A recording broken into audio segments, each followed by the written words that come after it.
Okay, folks, good morning. Man, this thing's zoomed in. World Kelly's Heroes Day today. No, I didn't know that was a. And I won't be celebrating April Fools either. I don't know if they've got April Fools all over the world, but if they don't, it is the worst tradition in this country, without a doubt. It's dumb as hell. Of course, I value people not lying to me a lot, so I don't lie to people, and I demand the same treatment. I don't expect the same treatment. I demand the same treatment. I don't deal with liars. World Kelly's Heroes Day today. You know, if it comes on TV, I'd watch it again. And what movie was I talking about the other day that I would like less than Kelly's Hero? Oh yeah, that the farce on Star Wars. It's celebrated every April 1st. Another reason not to like that day. Spaceballs. I would watch Kelly's Heroes again. I will not attempt to watch Spaceballs a second time. Not gonna do it. Hey, somebody's gotta hate that movie.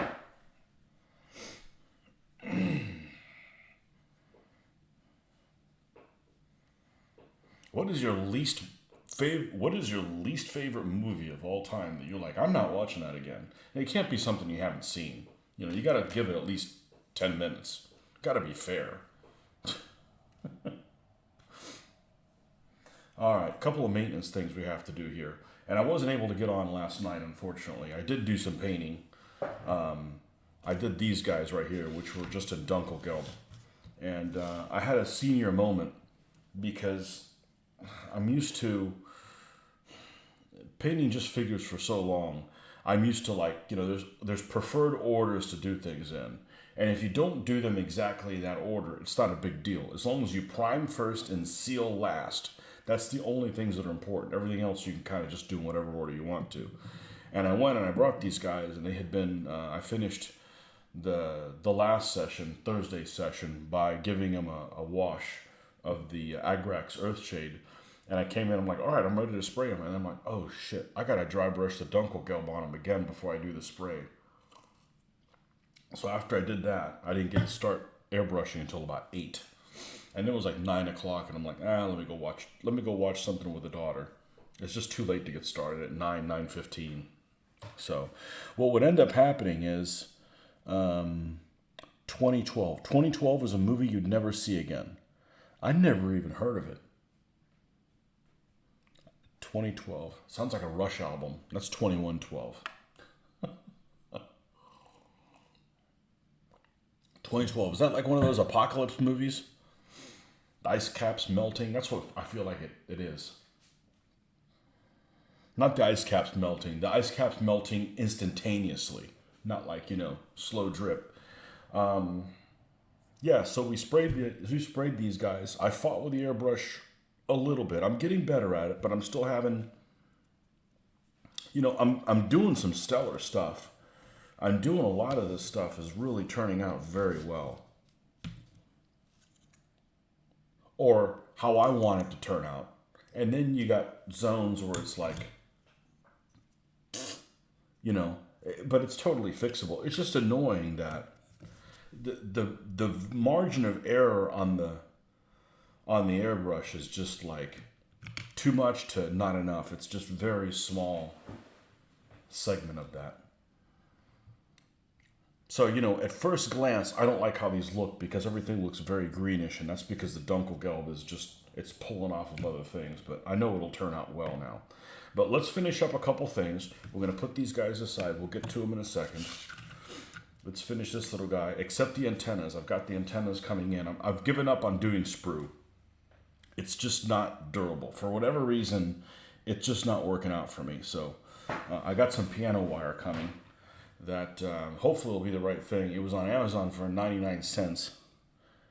It's a Roland Emmerich apocalypse movie. Yeah, I don't like apocalypse movies myself. Yeah, I don't like apocalypse movies. I don't like movies that the theme is the end of civilization. It pisses me off. It's like, what, you want it to happen? I don't like that shit. What was that movie, that farce movie that was really popular many years ago, and I hated it? Mars Attacks. I hated that. I don't care if it's a farce. I just, what I say the other day, I'm a human supremacist. That doesn't mean I don't care about pets or animals. I'm just saying, if there's a dog and a person, I'm going to save the person. You only save one, I'm saving the person. Oh, yeah, assuming I know it's not somebody like, Hitler or somebody like that. That guy doesn't get saved. Sorry, dude. We know what you're up to. Roland Emmerich. What is that sound? I'm not sure what that is. I want to say I've seen part of it. Is that the one that has the freaking... Oh, is that the movie with Dennis Quaid in it? I like Dennis Quaid. There's some movie that I caught part of it on a bus ride. When would I have been on a bus ride? You use horsehair bristles for aerials.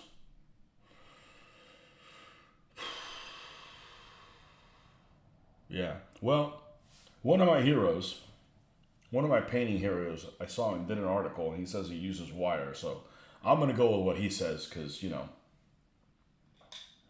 we'll try that. There wasn't a lot to choose from, but it's better than going to 50 stores. So I figure I could waste $1 on Amazon. Shipped. $1 shipped.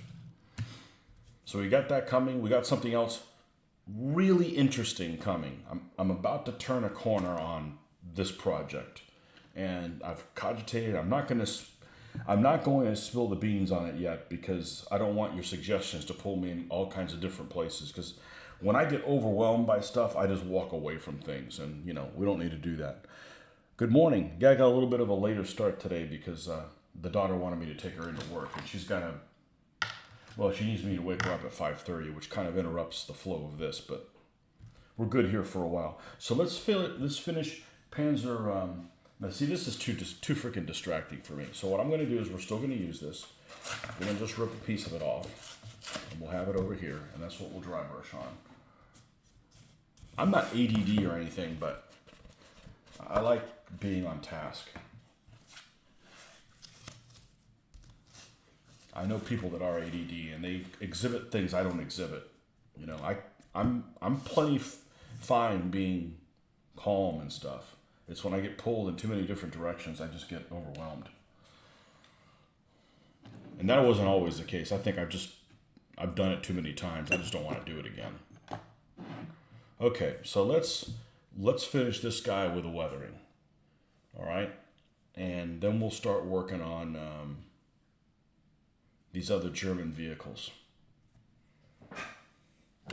So I got to get these German vehicles done because I got something coming in the mail, I think on Monday, and I want to hop on that as soon as it comes in. And it's nothing I needed, but it was something that was just for sale too cheap. When you do a weird scale, and it's strange saying that 20 millimeter is a weird scale. It didn't used to be. But when you go and do a scale that you can't walk into a store and get stuff from, you could walk into the game store and pick up something in 28 mil. You can't pick up a 28 millimeter store. So when you see something that's for sale and is inexpensive, it's hard to.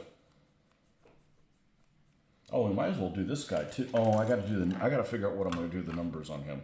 Well, we'll do that next before we hop in these other guys. Now, this is the one that has the communal barrel, because this barrel, I made it so that I don't have a barrel for this guy right here, but I can pull this thing off and put it here.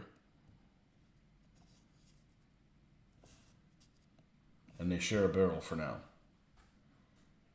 Well, this one's not weathered or anything, and I got to finish this thing off, but that's what the intent is. And unfortunately, this one is pretty rough, but I think it'll turn out pretty good because it has all kinds of like little packs and stuff on there, spare tracks and things. It'll end up being okay. I had to kind of change my tack on how I was doing this because I started with a green and I'm like, okay, this is exactly how I'm going to make the Panthers for Kursk, the Panther Ds for Kursk, this green, and this is not the standard AK green because I'm not happy with it. The AK green is actually a little too light for my taste.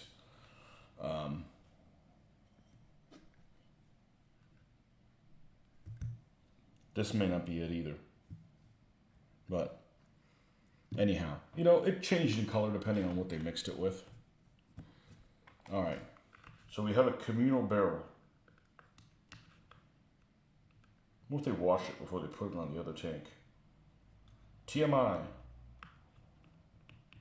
There we go. I don't know what I'm going to do. I'm sure I'll come across some kit that's a piece of crap of a Panther, and then I'll use this barrel for it, you know. But just not doing anything with it. I just want to power through it and knock things out. Feels good to knock things out. Get them out of your work area. Okay. So let's weather this little guy so we can get an idea what he looks like. Before I do that, I needed to get this light shade. So 2 gripes about AK paint. 3 gripes about AK paint. They don't brush really well.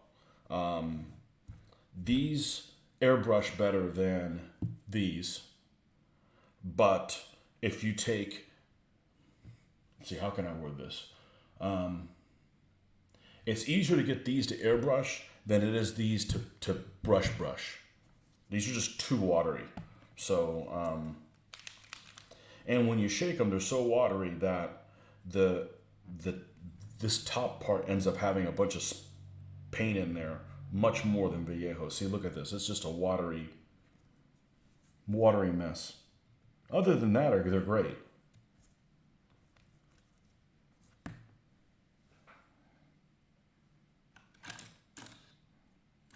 Other than that, they're great, and it's kind of my one-stop shop to just go and say, oh, what color do they recommend for this? Okay, go with it.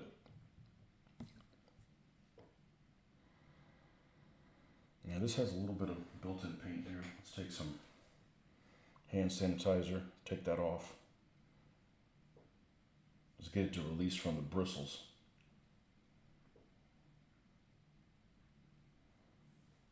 Marcus, what's a movie you'll never see again, but one you've seen?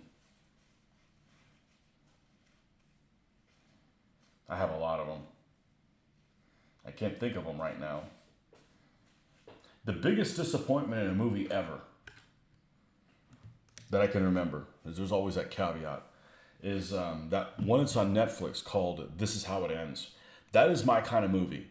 I like movies where things fall apart and you have to make your own rules and you have to survive. However, the ending, or lack thereof, was a waste of time. But the first half of the movie is excellent. You know, it has a theme I like. It's got Forrest Whitaker, who I like. You know, it doesn't, I remember correctly, it doesn't screw around. It just gets right into the action. Too many movies spend too much time explaining stuff you don't want to explain. You take a movie one that's not very good, like World War Z, but it jumped right into the action. Didn't explain how the zombies happen. Doesn't matter. Just people don't come there for the frickin' explanation, right? Love to see a model of the Lukes with a 50mm turret. Man too busy with Panther to produce at the time ended up on Puma.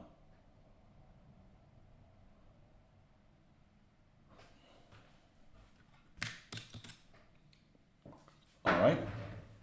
Let's see if we can entertain you with something.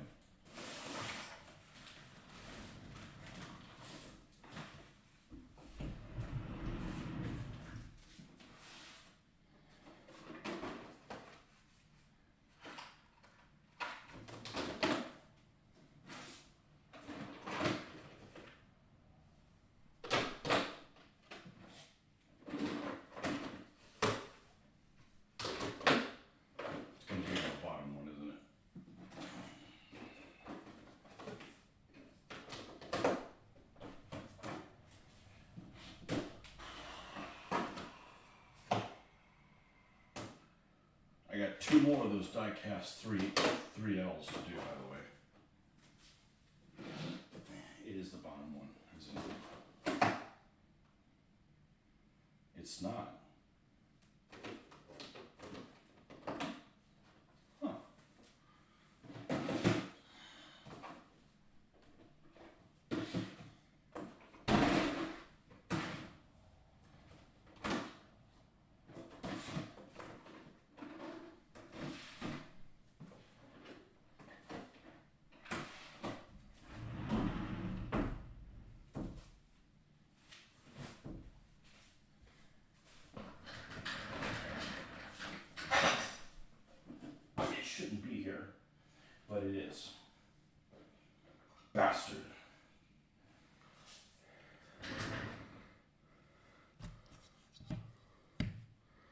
You're talking about this.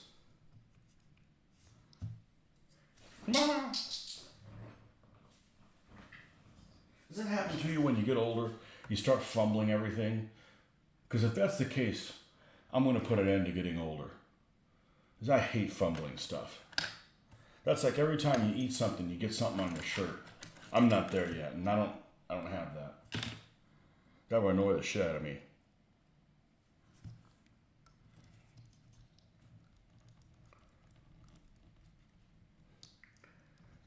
Something I have to do anyways.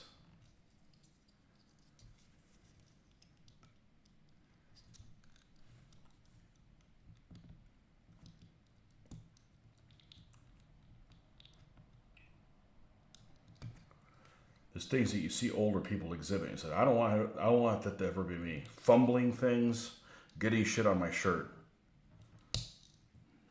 All right, I think we should.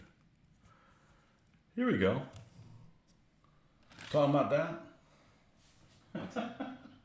You know, I should probably paint the Puma the same way, and then I could do that whenever I feel like it.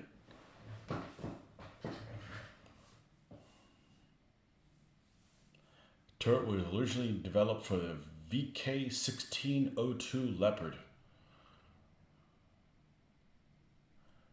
There are more movies I'd watch again than not. Well, that means you haven't seen all kinds of movies. Yeah, actually looks kind of cute. I just wish this turret was a 3-man turret. I am anti 2-man turret. It's just stupid. Or worse, 1-man turret. Solitary confinement. Let's put that guy in solitary confinement and give him all the tasks.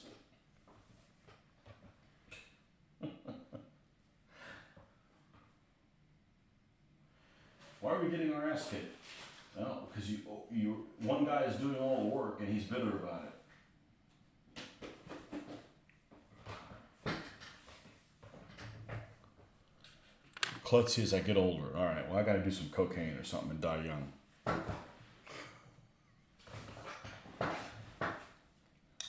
So I guess if you're young and you're klutzy, you're screwed. My daughter has a friend of hers that's like that.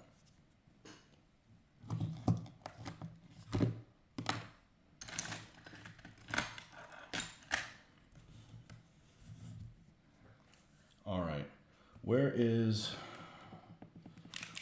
the standard one? A Bridge Too Far recently came on, watched YouTube and ads.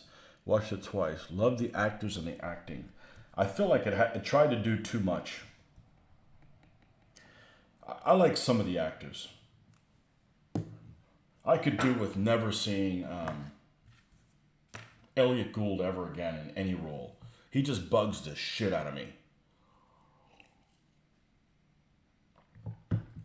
And I was expecting when I went to New York to everybody be like him. I didn't encounter anyone like him, thank goodness.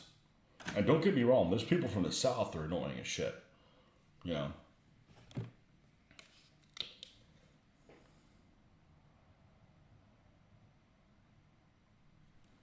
But it was unnecessary putting all those people in there. Like, I like James Caan. His role in Bridge Too Far is tiny. You know.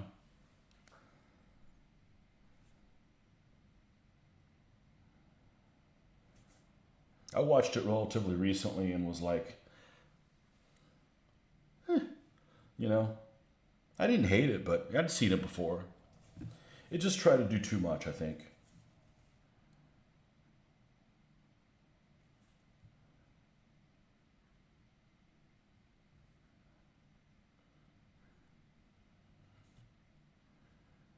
Let's make some of these little details pop here. I don't think I had done that before I stopped this. I'd done the scratches and that was about it. I like people say, why are you building, if you're playing a game that has so few vehicles, why are you building so many vehicles? I said, well, I have them. What about people that build model tanks? They're never going to play a game with them.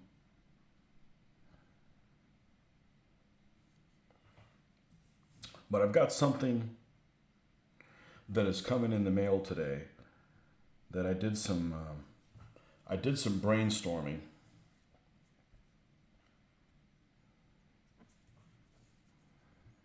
And has to do with trees. Okay, it has to do with trees. So I did some brainstorming, and we'll see if it works. It's not like it's a lot of money involved in it, and I can return it if it isn't the case. So we will see. Remember Bridge Too Far when it came out? I loved the film. Watch it. The more you learn about the history, the more the film grates. I can see that.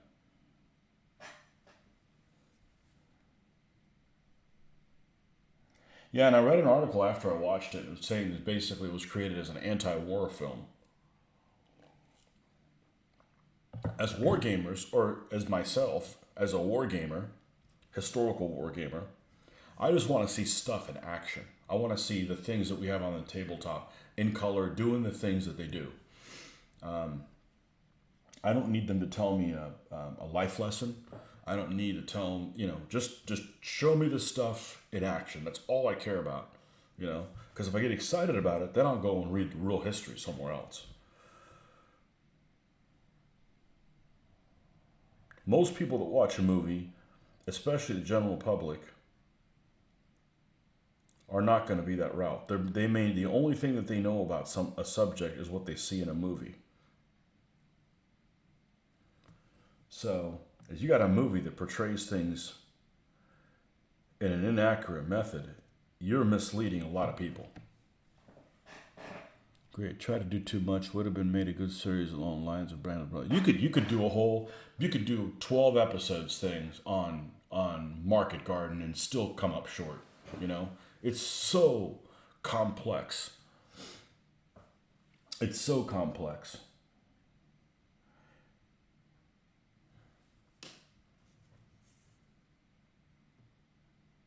And there's some parts that are just totally different than others. The paratroopers in Arnhem is, the landing is totally different than the paratroopers that landed somewhere else.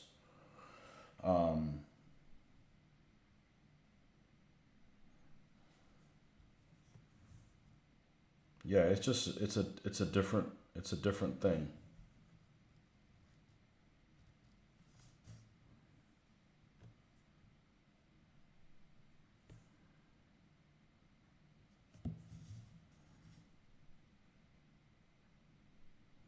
I don't like American paratroopers. And maybe it's because it's been done to death. And that doesn't mean I dislike anybody who was one in the war. I'm just saying from a wargaming standpoint. It doesn't interest me to go and paint them or something like that. I think it's just been done to death. They don't have any intrinsic armor in and of themselves. So, it's not a combined arms thing per se. But, and I love the Band Brothers series. It's got nothing to do with that. It's just overdone a little too much.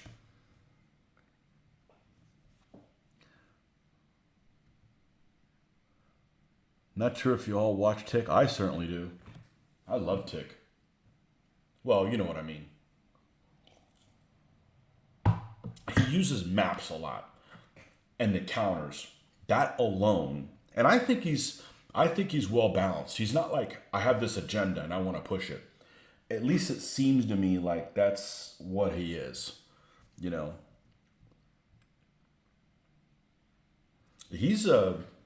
He's an ex-leftist, and he doesn't, he's kind of come to realize that, he gives things pretty well balanced.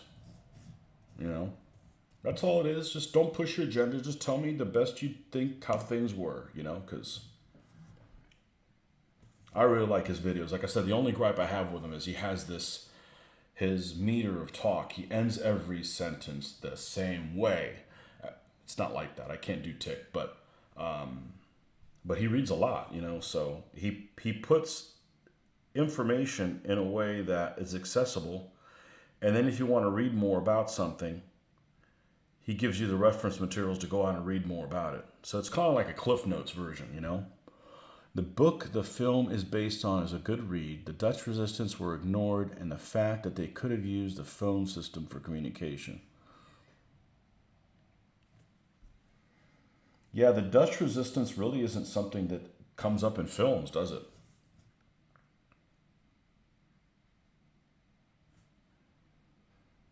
Other than that one, The Forgotten Battle. I think they're in that.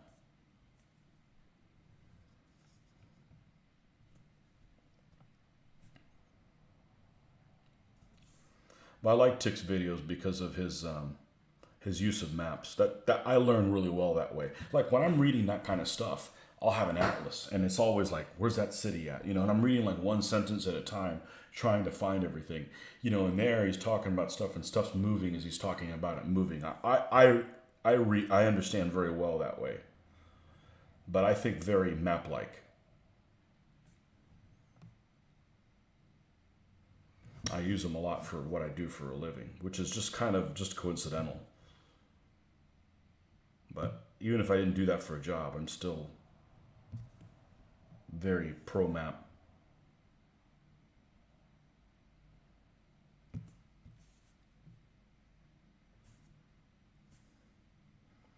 But apparently he's got a lot of people that give him hate mail. And he spends a whole lot of time frequently talking about feedback that he gets, and it seems like it bothers him a whole lot. And, you know, there's always people that are going to do something you don't like, and, you know, F them. And make your own video. You know, like I've done videos. The videos I do, I think are pretty positive, you know, and people will like give me a thumbs down on something and then don't tell you what it's about. I'm like, okay, well, I can't fix it. You know, maybe you didn't like the shirt I was wearing. Maybe you hate purple, whatever. I don't care. That at the time, the British were aware the Netherlands' SOE ops were compromised, so maybe understandable.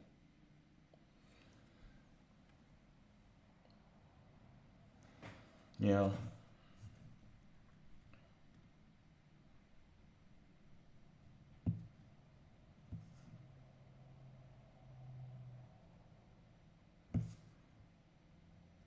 The only thing I don't like about the British during that time period is they use the freaking white star on their vehicles. I'm not putting any white stars on my freaking British vehicles.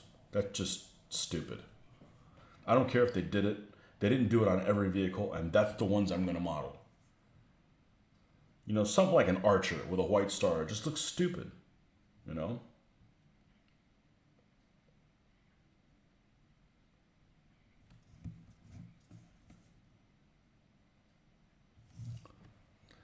Check out Jeffrey recently learned one of my great uncles was killed at Overloon. A lot of fighting after the market garden operation ended. I've been digging into the history. Yeah, that's kind of, at least here in the States, kind of forgotten. What did the British do after Market Garden? It's just kind of like swept under the rug, you know. But there's lots of stuff like that you know that isn't front and center people's understanding. Like, you know, what about the Second Battle of the Bulge? What was it called? Nordwind or something like that? And there's a couple divisions that happen south of it. Nobody knows about that. Not nobody knows about it, but it's just not common knowledge. You know, some of those lesser known things are pretty interesting. Okay, I'm not going to mess with this anymore. I think I've done. I'm not going to mess with it anymore as I mess with it more. At some point, you just got to walk away from it and say, you know what? That's good enough.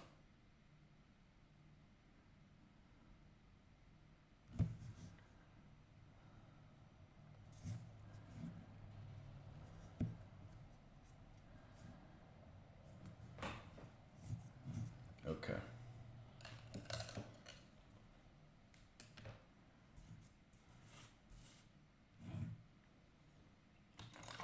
And let's just finish this guy up. So we're done. I want to say I've seen The Black Book. One of the most scary German officers ever. I'm going to write that down and rewatch that. That's where a girl like changes sides or whatever, gets her into herself. A girl, a woman, you know what I'm saying. I'm pretty sure I've seen it. But I have a habit of forgetting things, which means I get extra free movies I didn't know about. All right, where's my homework assignment thing? I should watch that. Speaking of scary German officers, You know who's a shitty German officer? And people that don't know any better, I think, like it. I know it's a movie that's kind of done tongue-in-cheek, but that Austrian guy that's in Inglourious Bastards, I think he's a shitty German officer. The Black Book. I'm pretty sure I've seen it. You know, there's movies I've seen, like Mitch was telling me about Europa, Europa. I've seen Europa, Europa. I don't remember anything about it. You know? I just forget stuff. It's good and bad, I guess. All right. Yeah, it used to be on Netflix. I don't know if it still is.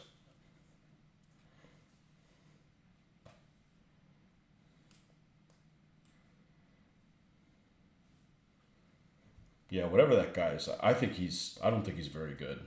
I actually don't really like him. He's a little too. I think I think Ralph Fiennes was incredible in Schindler's List. You know, incredibly horrible, but that's the whole point. I think that really moved the standard.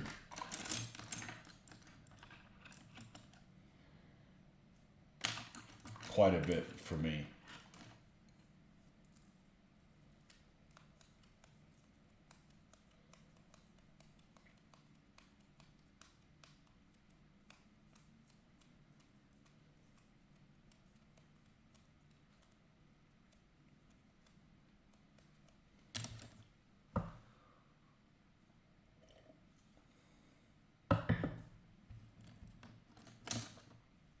All right.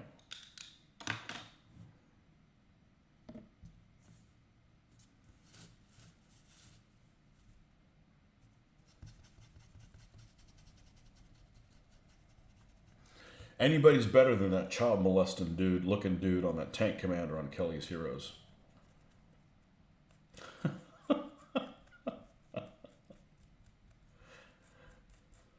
I will watch that again if it comes on. But honestly, the thing I remember about the most about it is the music was just so bad. The music was just, you know. I don't get into non-period music and stuff.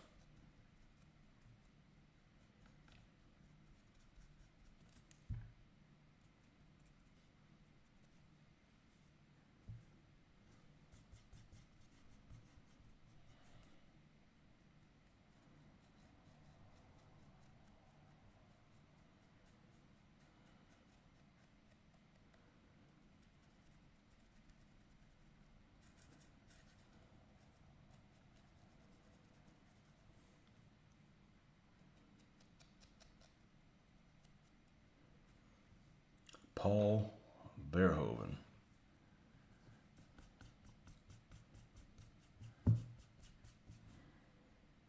He's the one that did Starship Troopers, right? I probably got that wrong. I don't know.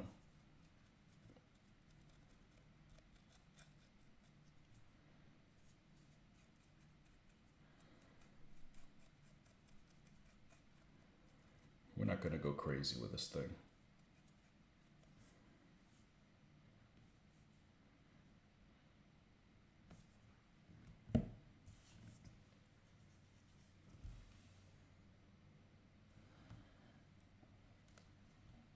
Forgotten Battle of Overloon and Lost Salient by is a must read for that.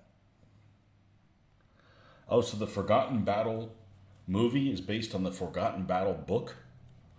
It could be. It's in that same period. I couldn't stand that part of the movie though, where the Brits were just like, we're just gonna attack down this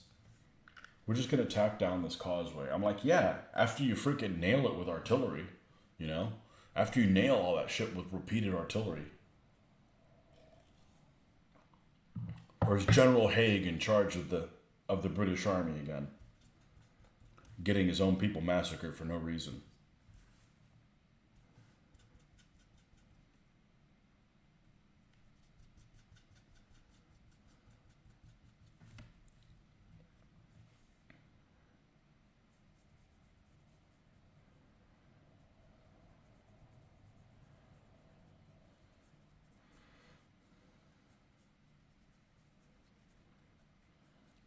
I need to rewatch a couple things. I need to rewatch 1944. I need to rewatch Generation War again, especially if we're doing Eastern Front stuff. A couple of those things are really pretty good.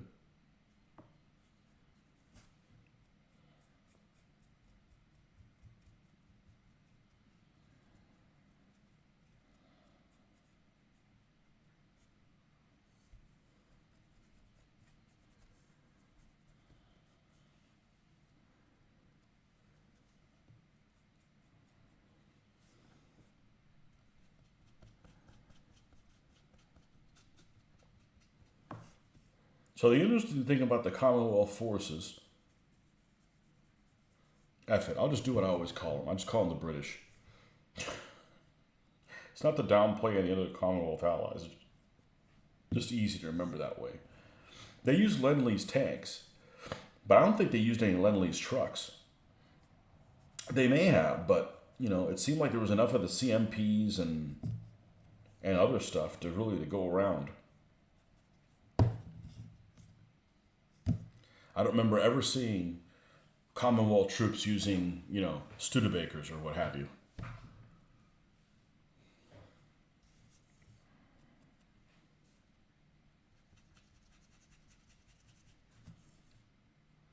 Never seen a Studebaker with a Mickey Mouse pattern camo, which I'm a big fan of. Actually, that looks really, really good.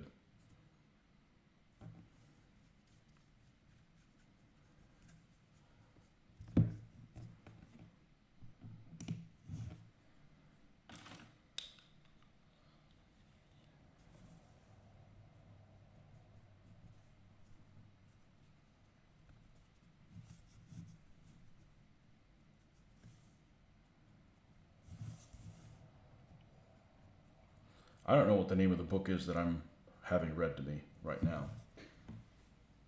On a Knife's Edge or something like that.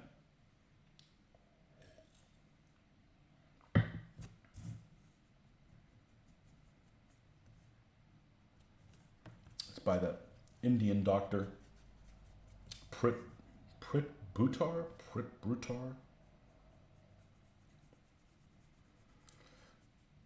I appreciate when movies are or books are kind of strategic and they have a lot of so they have some small unit action stuff in them, and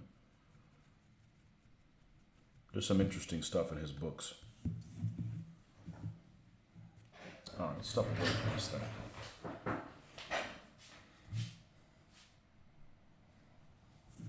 I'm leaving that thing as is. I'm leaving this little guy just like he is. Well, he needs antennas. And I'm not doing a 5-fingered one. And yes, you can buy one on a photo etch. I'm not spending that kind of money on it. It'll just be a regular antenna. This one's got two. It's got one on the turret and one here. So she's done. Lukey.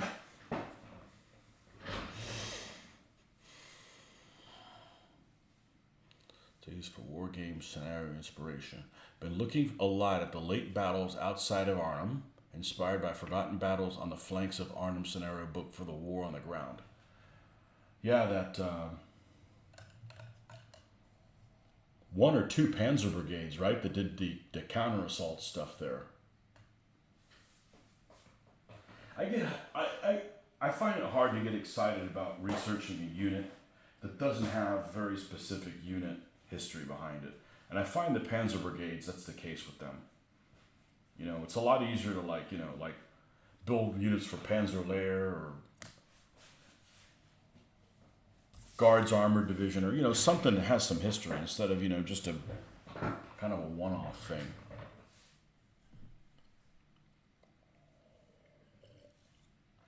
But as much as the 135th scale modeler in me wants to put unit markings on vehicles, I'm not going to do it because then I just, I put unit markings on this like Panzerlehr and then I use it in Russia. And, I got to explain what the hell's it doing out there. I have to explain it to myself. I got to come up with some rationale.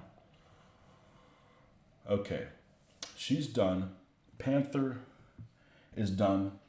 Except the commanders. I don't know where my commanders are. I'm just going to keep powering forward. They'll turn up.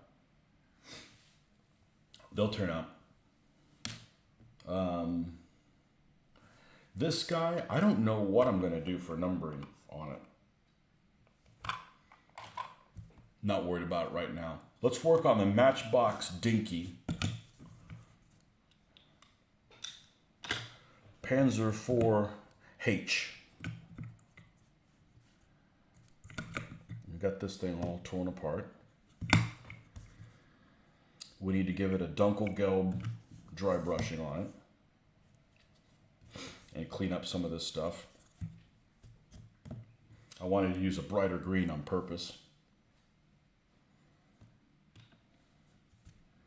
And let's just go to town on this guy.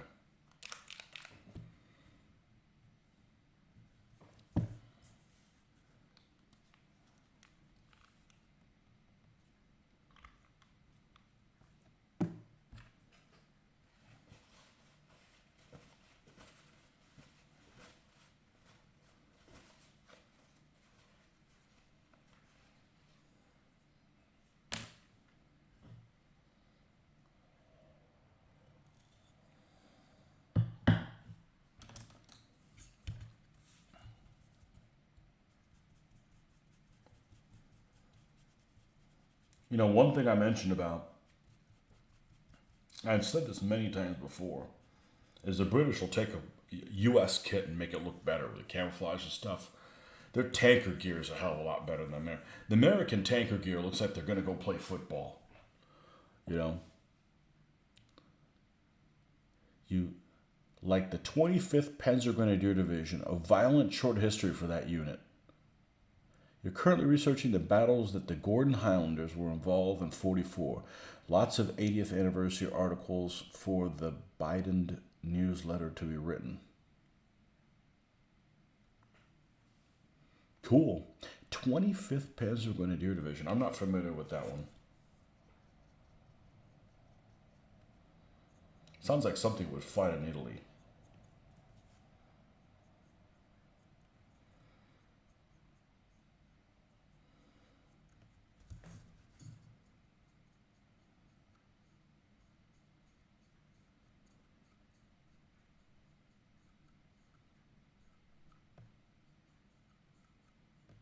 I'm doing this and I'm like, all of a sudden I have this urge to do whitewash. I'll do it. I'll do one. It'll be a Soviet one first.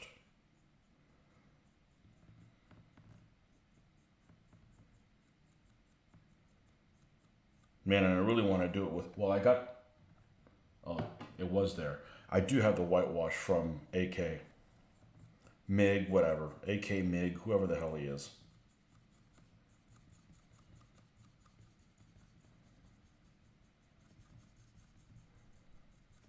Mig Jimenez. Okay, so that settled that a little bit. Of course, it's going to have weathering on top of it.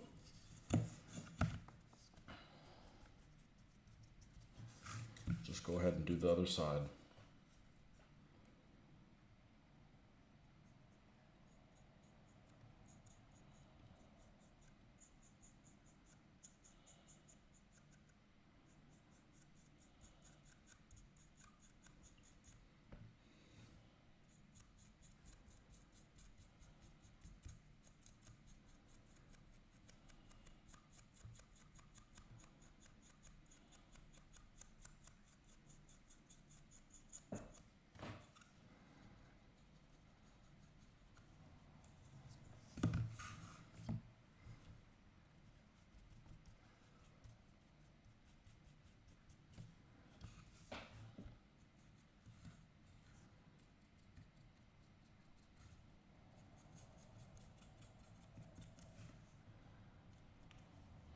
Here's a big old splat.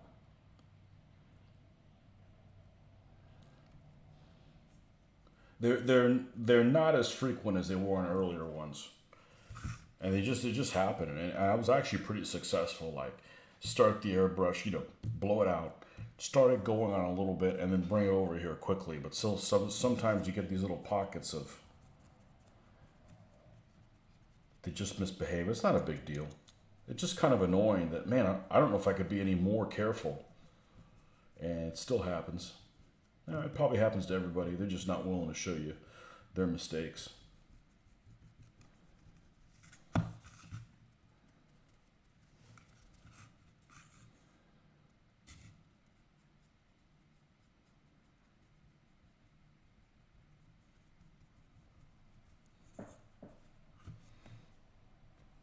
Great Uncle's on 7th Armored, 48th Armored Infantry Battalion. Would love to visit the Overland Museum at some point. It looks amazing.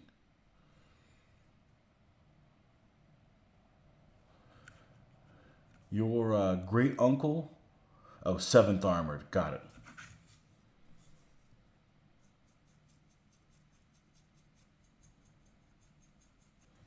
Yeah, whoever came up with that symbol for the U.S. Armored Divisions failed advertising.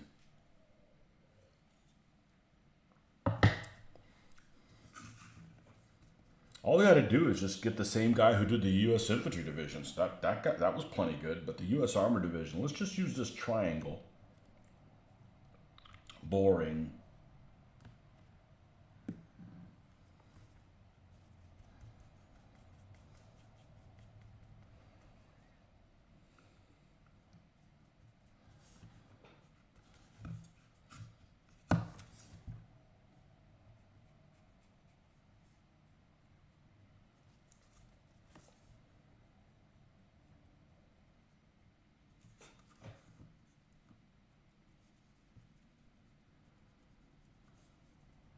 And you can almost make this stuff disappear.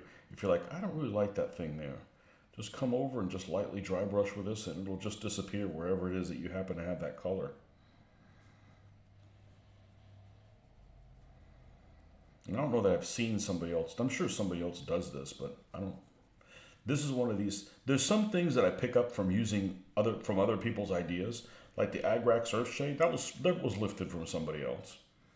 But this dry brushing the color back on top of it, I'm sure somebody else has done it. But that's something that I just decided to try on my own, and I've been really happy with it.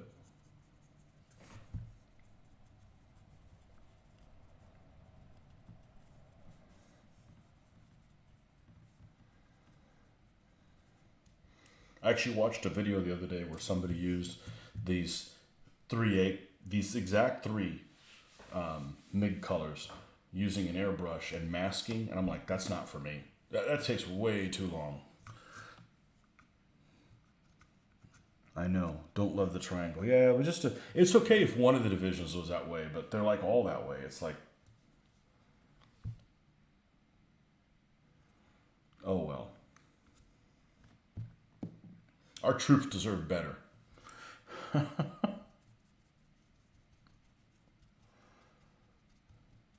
That's why I say the best unit stuff is the British and the Germans. And not all the German symbols are worth a damn. There's some that are butt-ass ugly, too.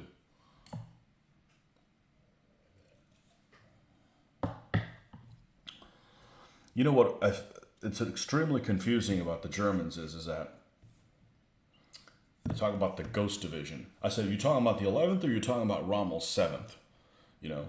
Because Rommel's 7th was the Ghost Division in France. But then the 11th had, skeleton dude. When somebody says Ghost Division to me, I think of the skeleton dude. The Gepanzert or whatever it's called. Which actually, I'm not really a big fan of that symbol.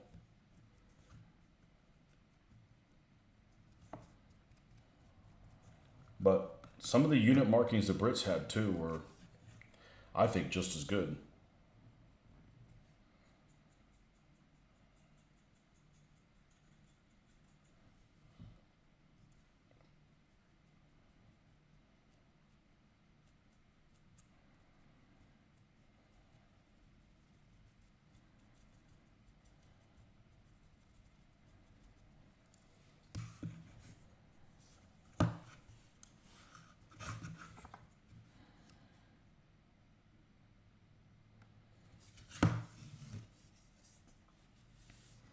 Did I mention I don't like Schertzen? I don't. But they had it. And I really don't like Schertzen with Zimmerit. Double whammy. Will you be doing the British turret markings, squares, circles, and triangles? I remember putting decals on them in my 10 millimeter. Yes, eventually. Yes. Yeah. The problem with the Brits is that I don't want to bite off more than I can chew. I have all of the. I have okay. So let's talk about Brits.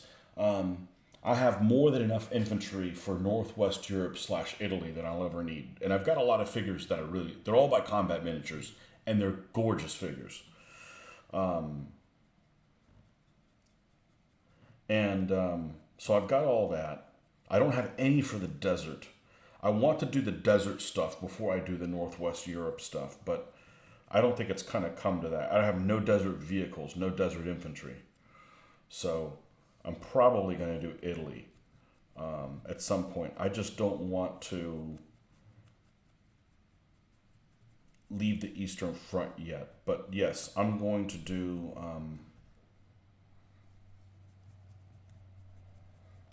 yeah, the full markings. I mean, they deserve the same treatment I'm doing with the Germans. Same thing with the Soviets. People are like, oh, Soviet stuff is just boring. Well, you can't make all your Soviet stuff boring, or you're never going to want to play them, right? You gotta have to. Yeah, all these have like propaganda markings, or some of them have propaganda markings, and they didn't serve in the same unit together. I mean, I did the markings the other day. That was the for Soviet Moldavia, right? This big long, big old graffiti thing on it. The unit that was in, everybody in a tank brigade had the same thing written on the tank. You can't do that. That's like not exciting, So, you can't paint them unrealistic, but you also can't, you got to give them some individuality. So, yeah, we're going to go full hog on the British stuff. And the British tank crew, the gear that the tank crews use is cool. I like the debris on them looks spot on. I like that.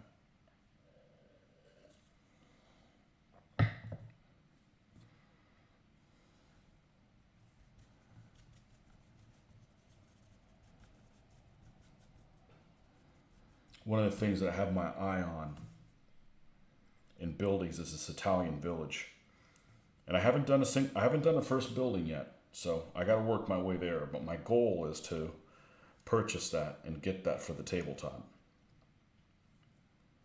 Like, I'm really comfortable with vehicles now. I'm like, I could buy anything, and I know that I'm going to finish it and it's going to turn out well.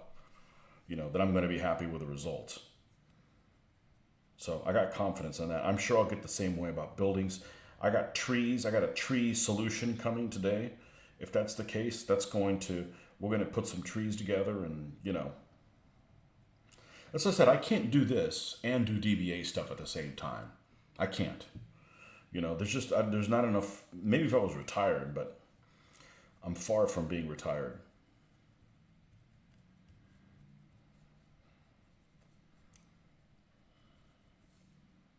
So if I don't do this now, while I'm youngish, it's not going to get done.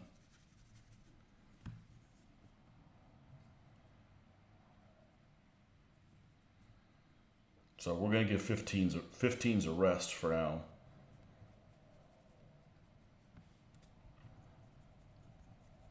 I haven't even played this, and I'm super excited about this. So that's a good sign.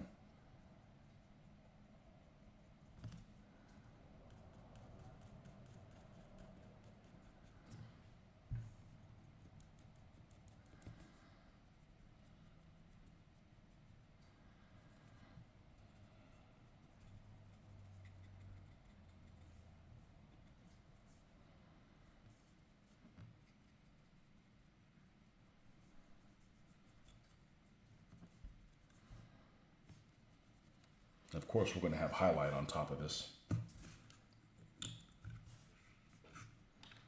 Let me step away from this. I watched your last video about aircraft and the Stuka. When you get to North Africa, you do SAS German airfield scenario. That would be great. It would be. I'm not a huge fan on the SAS, mainly because I don't like them wearing Arab gear. It just seems out of place. But yeah, airfield would be good. Although Stukas in North Africa, other than that paint, and you know what I'm talking about, the paint scheme that has the snake on it, has the multi, like red and white snake on the side, that's kind of cool. Okay, let's look. That is just subtle enough. Now see, when you look at this, any of those zones, they've just disappeared. Now you see one here? You can see it up close there. Where I have unintentionally, it's going to happen. You know, I'm never going to be perfect, but I know how to fix my mistakes, and I get better at not making them each time because it's just wasteful. It's wasteful to go back and have to touch things over.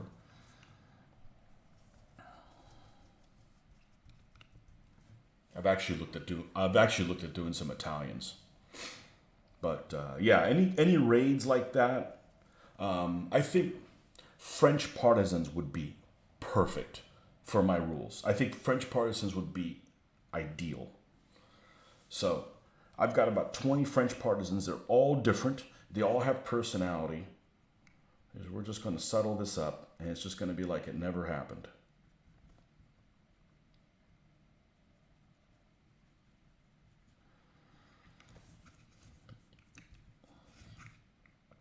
Yeah. It's very forgiving. Let's not forget the bottom of this.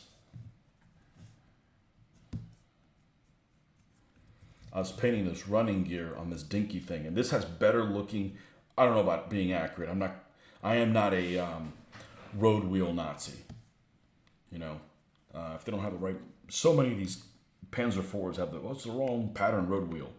Okay, I'm not getting into that. You know, I'm not replacing road wheels, and nobody gives a shit about that, and I'm okay with it. But I am going to stop I'm going to stop working on the Frankenpanzer and remove these things from the turret roof because it's just annoying that it has these things on here it shouldn't have. But that'll be later because we're going to make that a late G. But the details on this are very, very crisp. Very, very crisp running gear here on this Panzer IV. Almost like a 1/35th scale model. Really, really nice. But I don't like that there's no option for having the roof hatch open. There isn't one. You know, I have to cut it out. And I'm not getting into that. So that's why this one's closed. That's why this one's closed. And that's why this one's open, because I can make it open. But this came not an option. It was cast shut. So I don't necessarily have every single tank exposed, but it does add something to scale. People seem to like it a lot better with them open. And in the game, they're almost always going to be buttoned up. You know, you got a submachine gun will fire like, you know, a couple feet away, you know, so you could be under fire of small arms if you become crew exposed. So crew exposed, there we go. Now we're talking advanced squad leader. Okay, that one's done. So you might not be able to see much of a difference, but here is, well, first of all, it's less shiny. Notice how shiny this one is and this one's not. That's because anything that's Dunkelgelb here has had the Agrax Earth shade on top of it, and the Agrax Earth shade on top of it is shiny. So, let's see. You know, and we've got another dry brush to do on top of this. We've got this lighter shade, which looks extreme. It looks really extreme, but it'll be okay. So, okay, on to the Panzer, the Panther.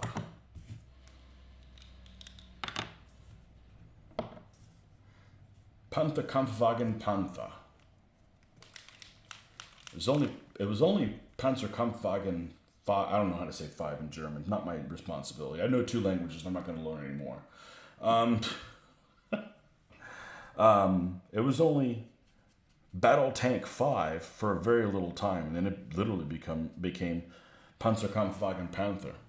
Just like the F2. Panzer IV F2 was only F2 for like a couple of months, and then it just became a G. Didn't know that.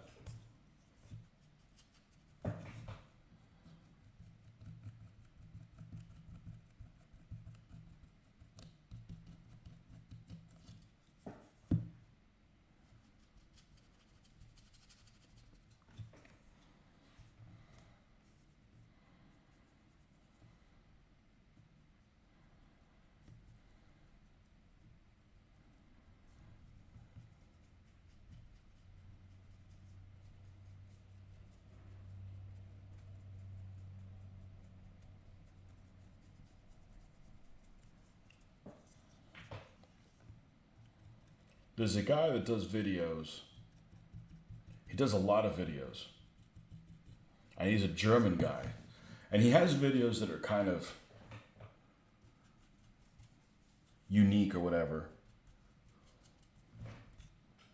Wargaming Illustrated or Military History Illustrated or something like that. He's got some really good information, but poor guy, I find him really boring.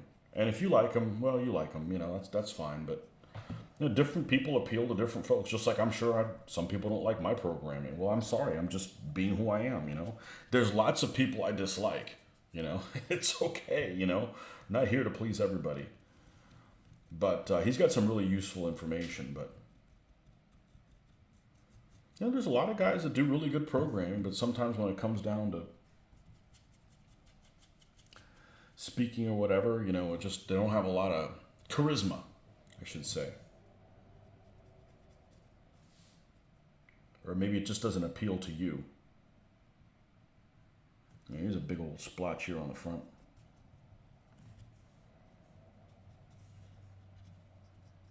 I'm not pretending to be somebody else. This is just me talking. If you don't like how I do my videos, you probably don't want to meet me in person. I'm the same asshole.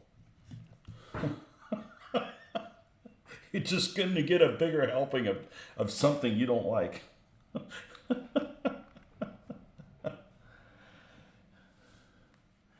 Dan Jones, the historian Dan Jones, okay, he did a book that was excellent on Audible called The Plantagenets. Well, they printed it out as well, but I'm never going to get through a book. Audible's the way I get through stuff.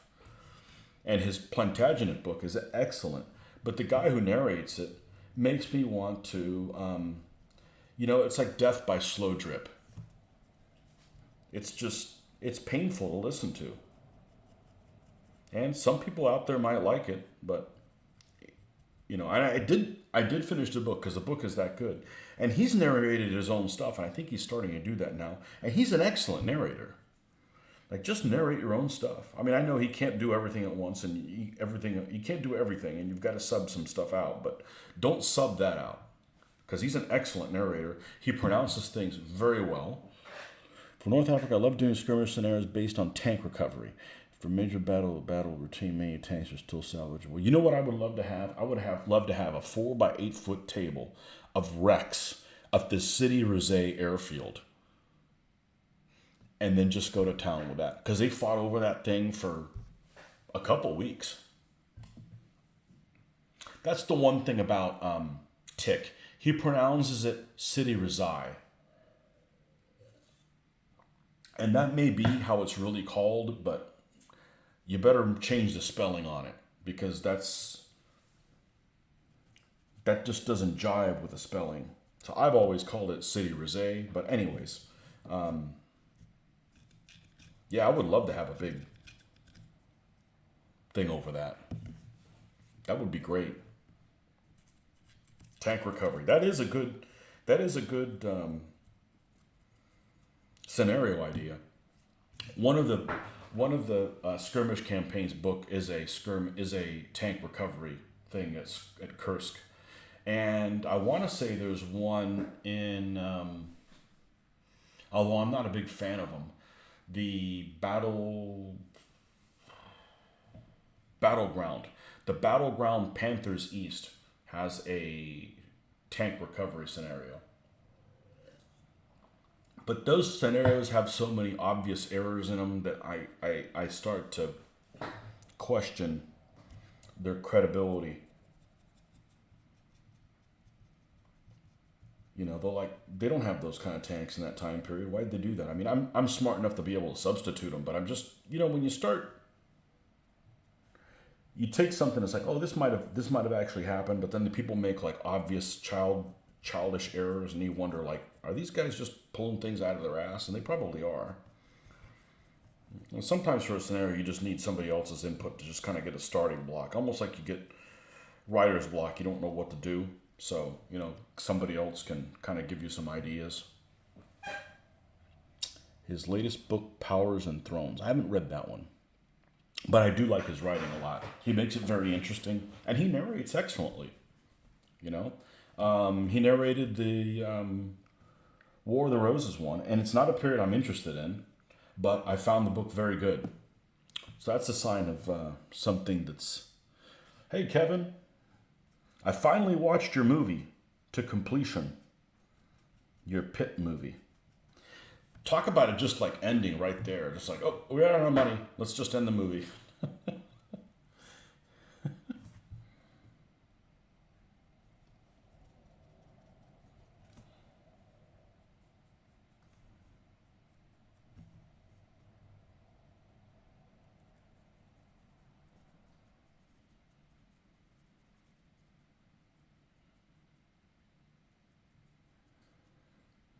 There's actually people that I've heard of that I don't say believe. They they are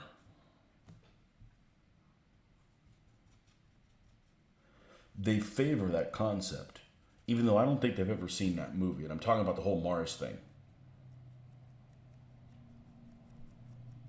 I'm a skeptic about so many things. I mean, you can't find an airliner that disappeared, whatever. We can't do this. We can't find this other stuff. I'm certainly not worried about stuff that has so many variables you can't control. You know, a black hole 15 billion light years away. Okay, whatever. Let me know when it's closer.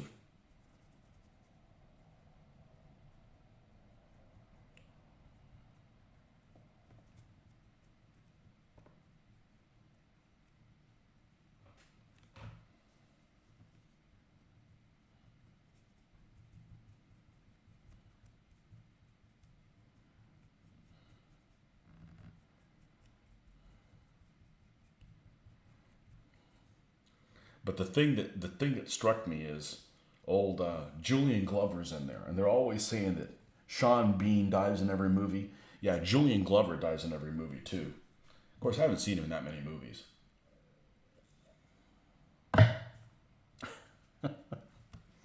Christatos and Donovan. And this one, does General Veers die? I don't remember if General Veers dies. I think that if he does, you don't actually like physically see him die.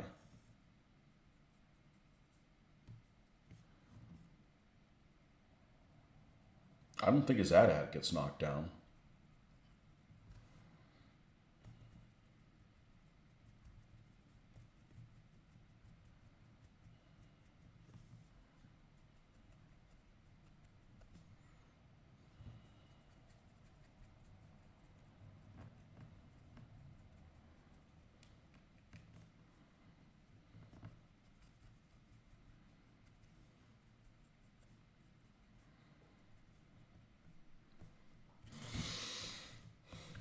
Yeah. Side of the turret looks so much better dry brushed on it than it not be dry brushed.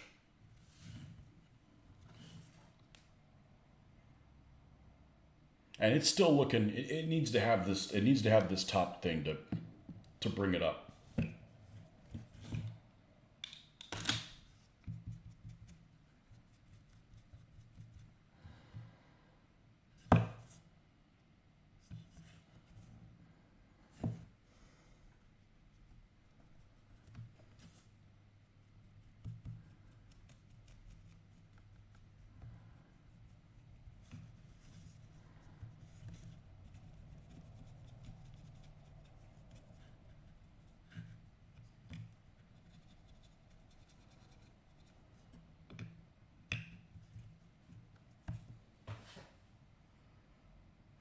Was it scary? No. No, but I understand as a kid, devil shit. Is it really devil or is it just a big Martian? Yes. You know, I've mentioned there's things that are stupid that scared me as a kid. You know, it happens to everybody. Now if you're an adult and you get scared by that,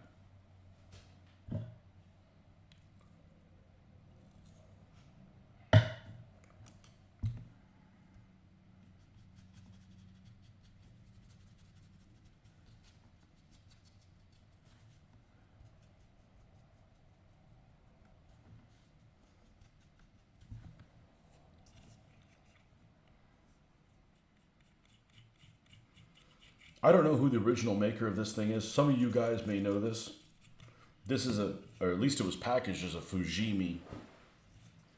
This is I don't know how accurate it is. It has some beautiful detail on it. It really does. And this thing is probably as old as I am. Maybe not this particular casting, but the mold is. See, here's one of those. And I'm telling you, I was being careful. This was like driving a freaking freight truck carrying glass through a convent. That I was being careful. It took way too much. Like, when I'm doing this in front of you guys, I'm basically being careless. I mean, unless we're doing like the numbering and stuff, this is like zero stress. Even the numbering is zero stress because it's fixable. I just want to get it right the first time because it's just, I could be working on the next project instead of fixing the last one. But this is stress-free completely. But man, when I'm doing airbrushing, I gotta like pay 110% of my attention to it.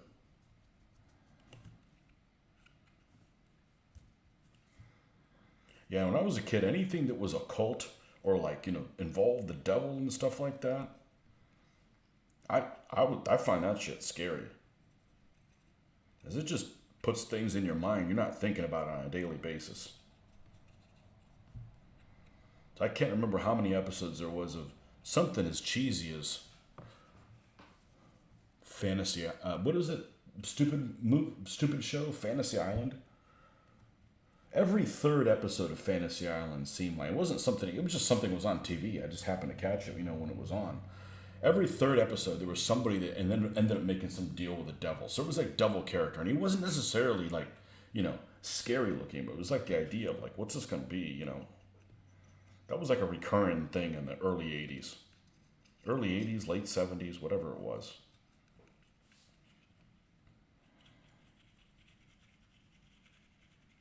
So I don't watch occult stuff. I don't believe in none of that stuff, but it puts ideas in your head that aren't there normally.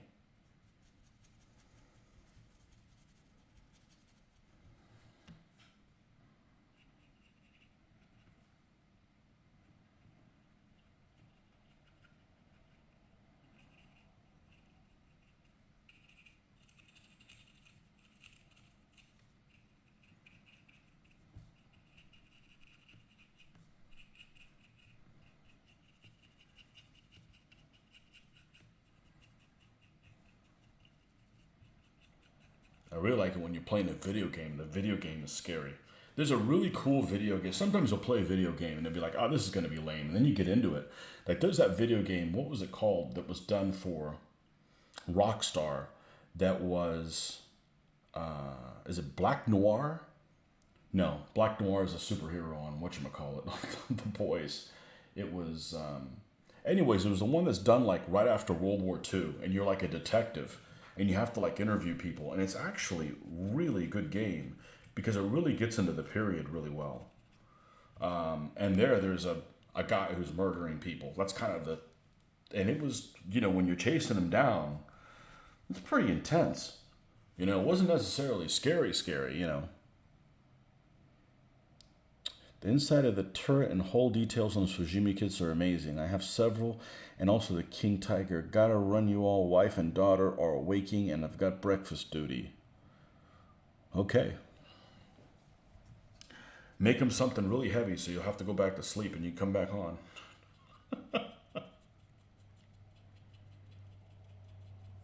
Yeah, there's all kinds of interior parts. I didn't put them in there.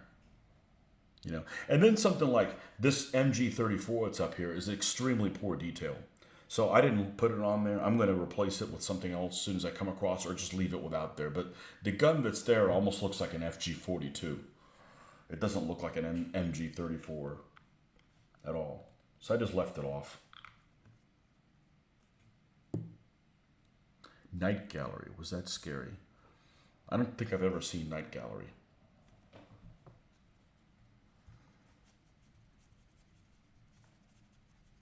But I'm not attracted to, scary type things.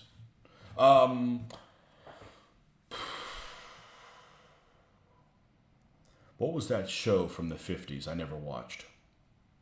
How would you know? I've never talked about it. You know, they made the movie for it with that creature on the wing. That was fucking scary. You know, when I'm like 13 or whatever that it came out. I never watched that movie. That show is it's in black and white from the 50s. You know which one I'm talking about. I just can't think of it. I like to talk about shows and stuff like that, but I really haven't watched that much television compared to some other folks. I'll have people that said, how long does it take you to do these things? And I tell them, like, man, that's a lot of time. How do you have time for that? I said, well, I don't watch TV. You know, how much television? And it's probably less time now than it used to be before because we're now all spending all our time on our phones. But how much time do you spend on media every day? Or watching sports? And that's time I'm not doing that.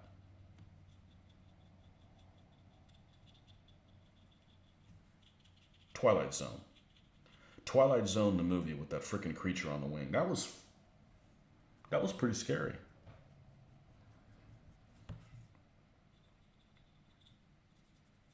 And I don't like air crash stuff, okay? Because I'm naturally scared of air travel. I'm not scared of sea travel. I don't like air travel. Doesn't mean I won't air travel. It just means that, you know, I do a lot better with whiskey on air travel. Or tequila, fill in the blank.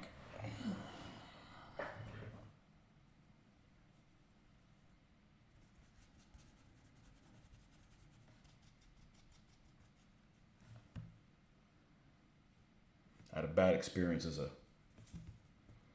I think it was preteen. And I don't like that. I don't like the captain coming on the air for anything. Don't tell me about the weather. Stay off that intercom.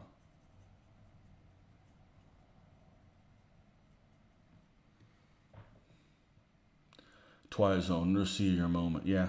Well, I always forget the names of the movies because I don't think about them all day long. There's no positive reinforcement. Same thing with actors. I'm not thinking about actors all day long.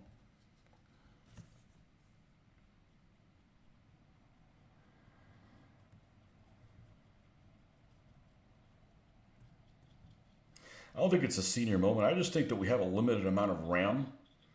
And as you get older, your RAM is full. And you'll remember something, but then you'll forget something else. And you don't know what you forgot until it's time to recall it.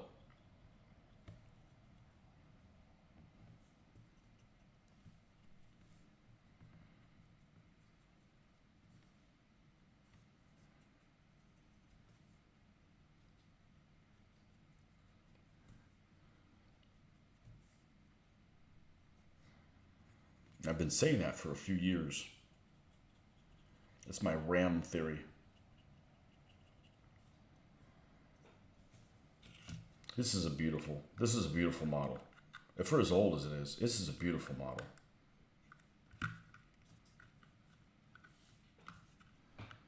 And I do have another Panzer IV-H to do. It is the one from Revell, and it is a beautiful model as well. And this one runs a little smaller than this one, whatever. It doesn't bother me. I already had them. You have the same problem with music and film titles. Yeah. Yeah, exactly. Like I know a lot of music, but I don't know what the names of the songs are. Well, I never learned them to begin with. Listen to stuff on this thing that used to be called a radio, and they don't tell you what the name of the song is, and if they don't mention the name of the song if they don't mention the name of the song in the song, how the hell am I supposed to know what it is? I don't go to theaters to see scary movies. I don't blame you. I think they make gory movies thinking that's what takes it to be scary. Yeah. I can handle gore. It's the jump scare stuff. Or the occult, or you're fighting something that can't be killed with bullets or fire, or you're fighting something with fire and it makes it stronger because you're using fire. And I'm not talking about dragons. Oh man, these guys look super yellow. Well, they look different in the sunlight. This color changes a lot. And it's affected by the other colors that are around it. And I'm talking about Dunkelgelb. So let's take an example. Here's this panther, and it has no yellow, no has no green on it. And look how much it looks less green, because there's no green there to jump at you. All right, I'm gonna get some more café, and we'll be right back.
So back to your comment, Kevin.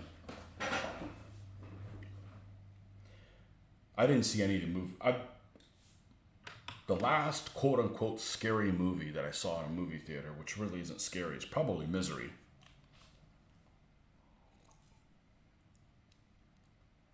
which I really liked, by the way. I saw it in the movie theater twice when it came out, and I saw it recently in the last 6 months. And showed it to people who'd never seen it before. They were like, and I'm like, that movie's still strong. I like that movie a lot. Not a scary movie. But I've watched all the Saw movies, right? They're gory. At times, maybe overly so. They're not scary. I have no problem sleeping at night. I had no problem sleeping at night the night that I watched them. But I scroll through, and I've mentioned this many times, I'll scroll through Netflix and see what's playing, and I see the cover of Donnie Darko, which I've never seen. And it has that effing rabbit, and I get a chill down my spine when I go over it. Just the look of that thing. That scares the living shit out of me. Now, that's supposed to not be a scary movie. I'm not going to watch it. Because I don't do mass, I don't do demonic shit, you know. I get uneasy with demonic shit.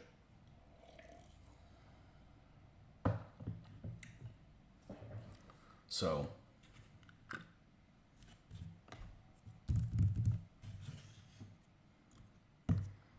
let's do the H first.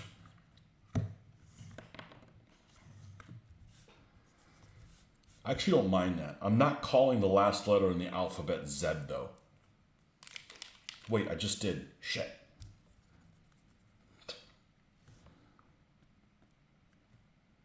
Yeah, this is just a morass of just watery, and I have to mix it. And the lid's on tight. Misery, what I call Missouri. Have you been there? It can't be that bad. I've never been to Missouri. Misery.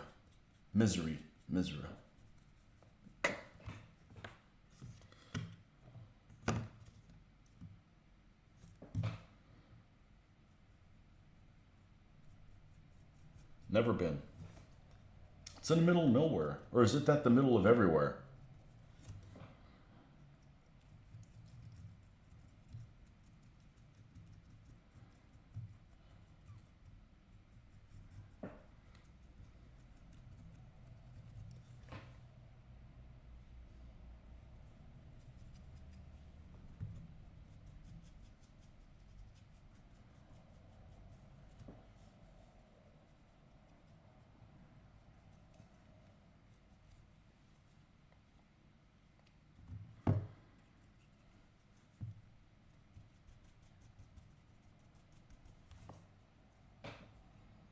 Basic training there. Yeah.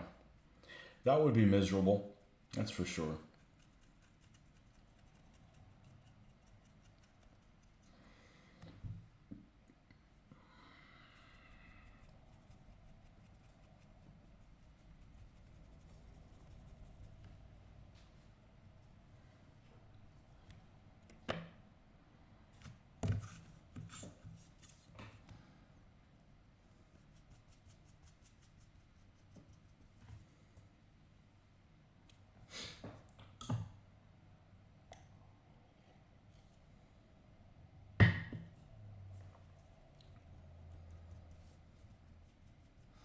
Yeah, I was gonna paint last night. It just got too late, so I ended up catching up on. I'm still one episode behind on Mandalorian with the daughter.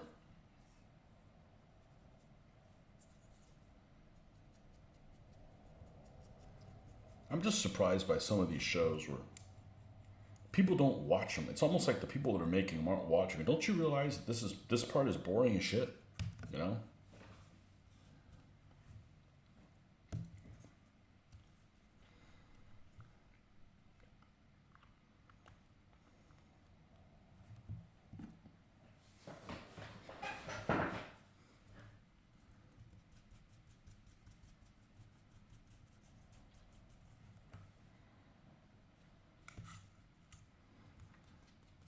And I'm surprised there's that many fanboys of everything. You know, like, oh, this is great. Like, don't you realize this is not very good?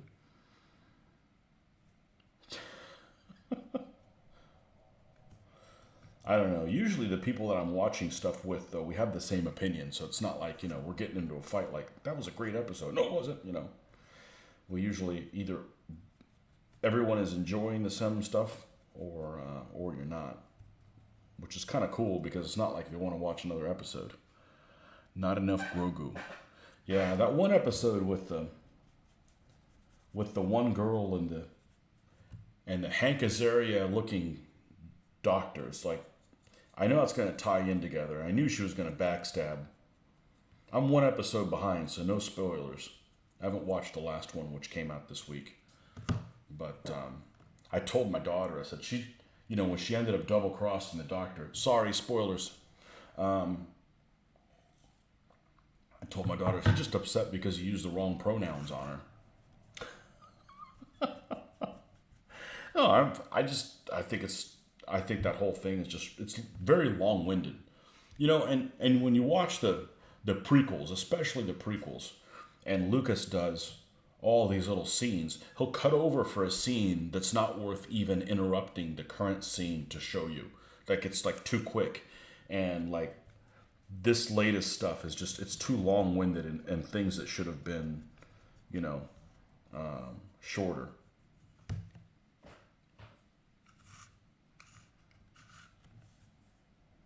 I think that if you take all the stuff, and I haven't seen more than one episode of Andor, so I can't tell you that one. But if you take the other three, which is what, Obi-Wan, the Boba Fett one, and Mandalorian, and take all the good parts from all of them, you could probably make a good series. You know? Lozte would call that entrapment. Well, that was a long time ago, in a galaxy far, far away, right?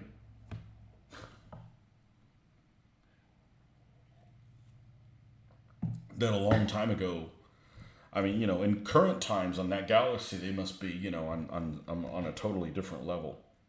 That's why I never understood BattleTech, right? BattleTech is supposed to be like 400 years in the future, but weapons are more inaccurate than they are now.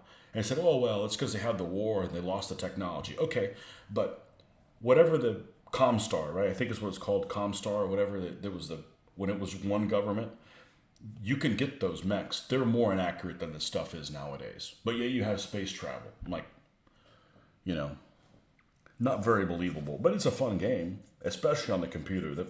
You guys haven't played the computer BattleTech game. It's really incredible. That's how you do a themed game for a series. There's no reason to play the tabletop game. The computer game is incredible. And it's true to it. It figures out heat and everything. The first miniatures I sold were my BattleTech miniatures, and I had a good time playing BattleTech. Don't get me wrong, but I just hadn't used them in 15 years or something like that. I should have kept pictures of the stuff that I sold, so I could go ooh, I used to paint not in a way that I liked.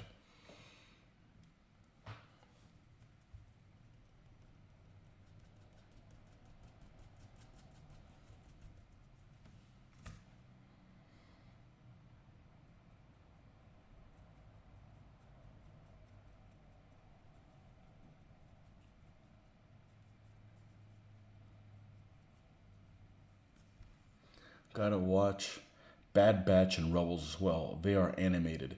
So the thing that I find is that the writing on the animated ones is terrible.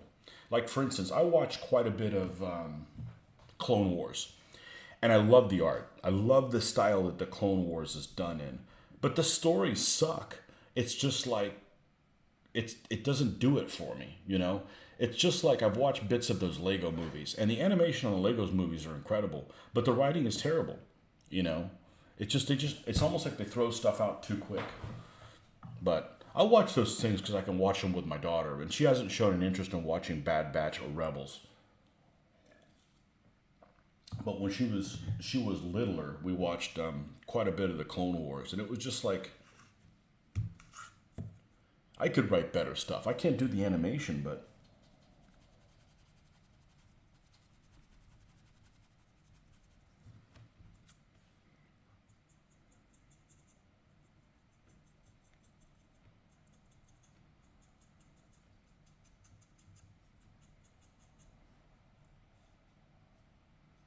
when I saw Bad Batch and they were advertising, I thought it was a series that was going to be live action based on. Remember that one episode of Mandalorian where there was the two stormtroopers and they were arguing about shit and they end up getting killed or whatever? I thought it was going to be that. Now that would work because that was some of the funniest stuff on Mandalorian. The scene with those two stormtroopers in it. That was some funny stuff.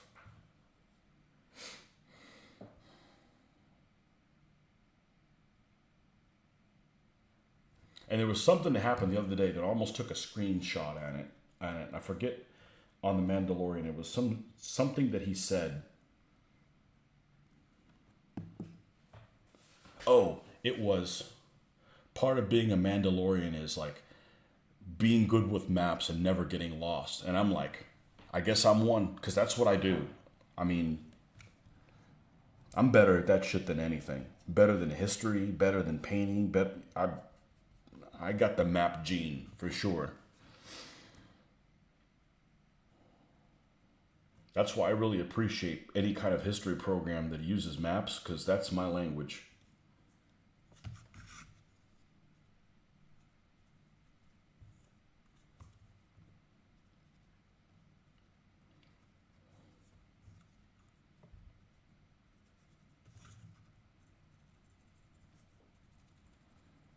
I'm like, that's it. Instant Mandalorian.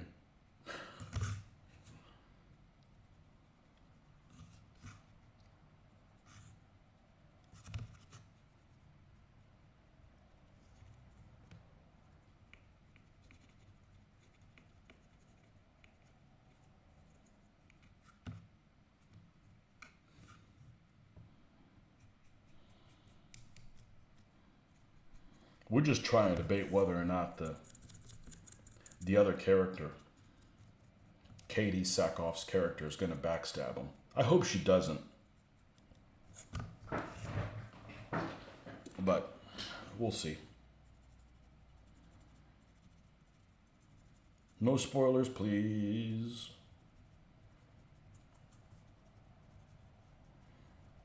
Although I have to admit, I almost spoiled myself. As soon as I saw the episode with that mythosaur, I'm like, oh, I gotta read ahead and see if there's one of those. Because I'm big into like dinosaur creatures. Like big monsters, yeah, I'm all into that.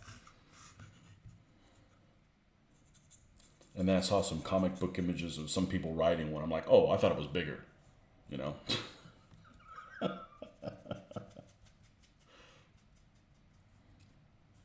I'm like, that's what's on this. That's what's on their symbols.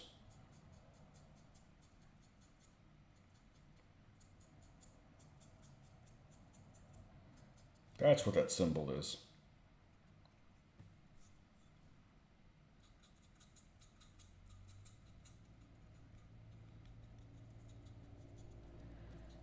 All right. I think that's done enough.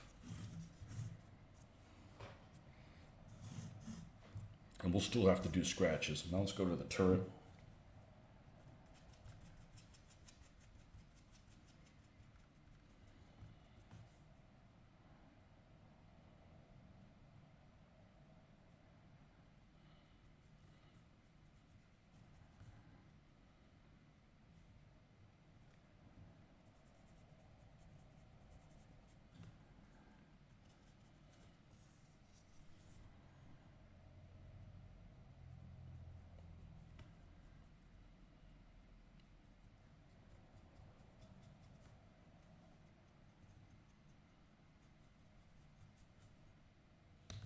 But I do like the Star Wars stuff. Um, Only because there's a lot of characters that appeal to a lot of people. You know, there's something for everybody.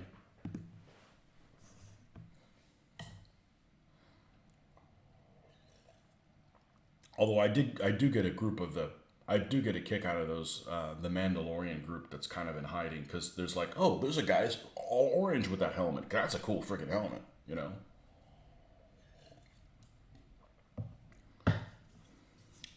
I mean, that's the attractiveness of those Greek Corinthian helmets, is they look badass. Have been watching Andor. I've seen one episode. Yeah, I saw one episode. I don't really like Diego Luna. He's lack of charisma. I'll probably end up finishing watching it, but I saw one episode and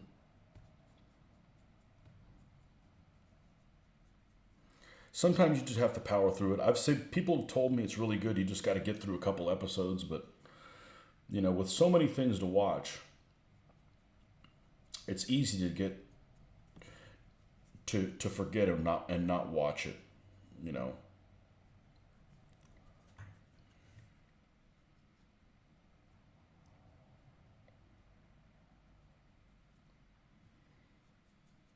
Actually, the episode we watched Mandalorian last night was like, man, that one was quick. You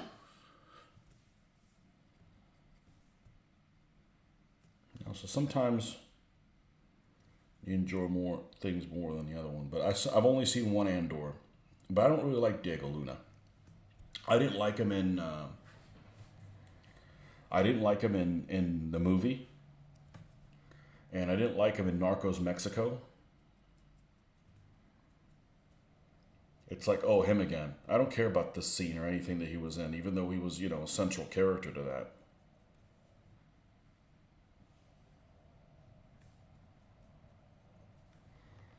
And he has an accent that's very difficult to understand in Spanish. I ended up like having to read a lot of his dialogue because he kind of mumbles and speaks very fast in Spanish.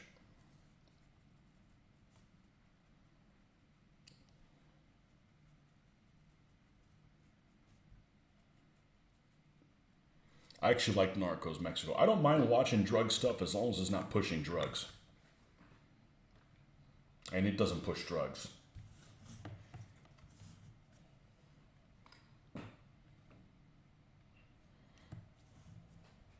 Man, it looks so different in real life and on the screen.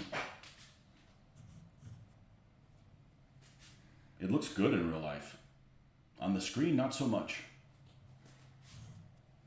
But I'm really liking the dry brushing over the base color, over the camouflage. Because even the camouflage that's hand painted, you'll see pictures and illustrations of it. It's like super thick and sloppy. I'm still going to end up.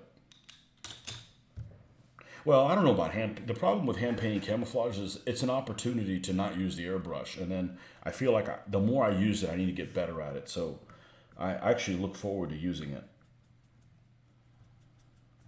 Yeah, this antenna, that's got to go. We're gonna have to replace that one. It's back here in the back. No, we'll get there. We're waiting on the piano wire to come in. Hopefully, it's the right dimension. I spent $1 on it, so. Okay, this little guy now.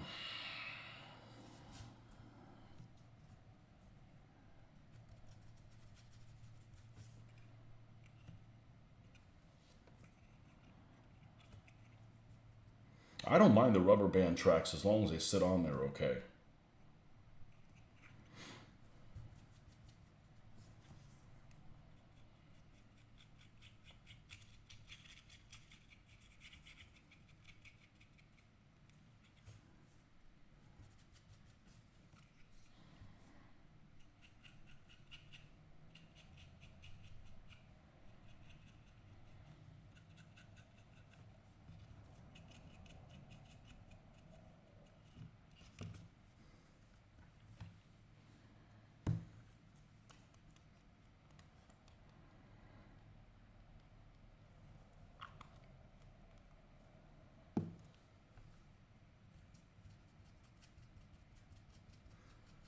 Have you watched that? Have you watched that fan film that was? It came out before Solo came out, and it was a guy that just kind of made his own movie.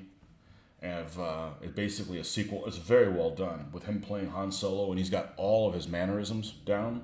He's got all of Harrison Ford's Han Solo mannerisms down. It's really pretty impressive. It's on YouTube. It's very, very good. It's almost like he did this so he could get hired for the role, and he didn't. But that would have been a perfect cast.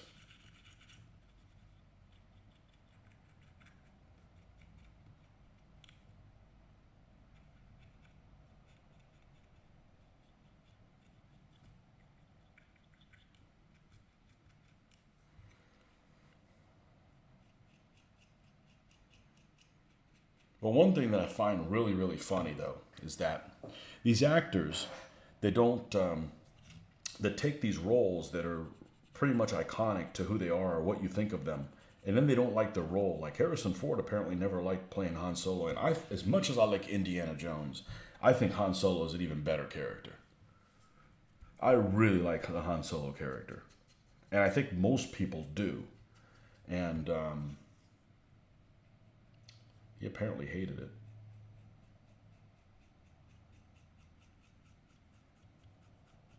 He's got more weaknesses than Indiana Jones. You know, he's cocky to the point where he gets himself into trouble, and I think there's, is more human in that respect.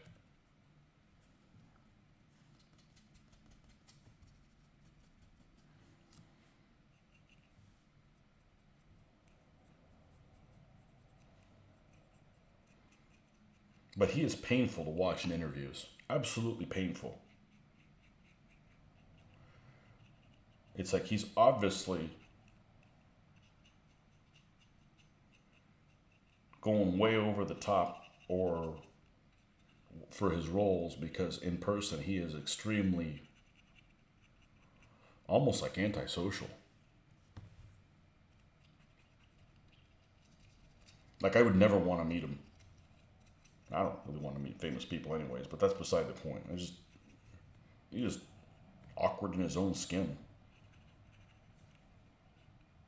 And this is some nice contrast here.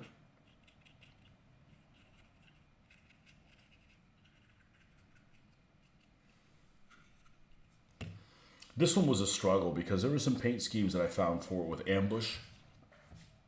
I'll do other Panzer 4Js. I don't want to get into doing Battle of the Bulge or Hungary stuff. You know.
The main thing with dry brushing is don't dry brush in just one color, and easy does it.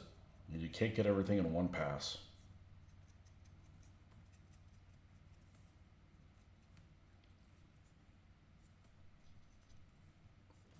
Do you think Russia would have made tanks with the big guns if Germany had not made Tigers? I don't know. I don't know, but it's crazy to think of. One of the things that surprises me, and I've been reading about World War II stuff my whole life, but I haven't the last 20 years. And I've learned a lot of new things that I never really put two and two together with. If you had a study group and you talked out loud stuff, you'd probably encounter things, but I'm just saying, just in general. All right, let me take a look at this. And the German intelligence was like a misnomer. They were like super idiots about a lot of stuff that you would think would be obvious. Like they didn't know what the Russians had. The T-34 caught them with their pants down. It had a 76 millimeter gun when the Germans barely had upgraded to the 50. And then you look at it, it's stuff you don't think of. You think of, oh, what's the best tank? What's one of the most powerful tanks of World War II? Well, a King Tiger, right?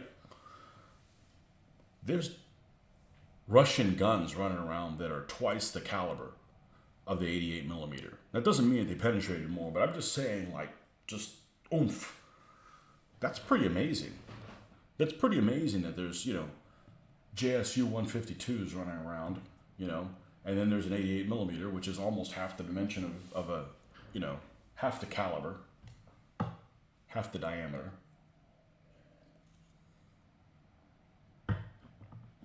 So,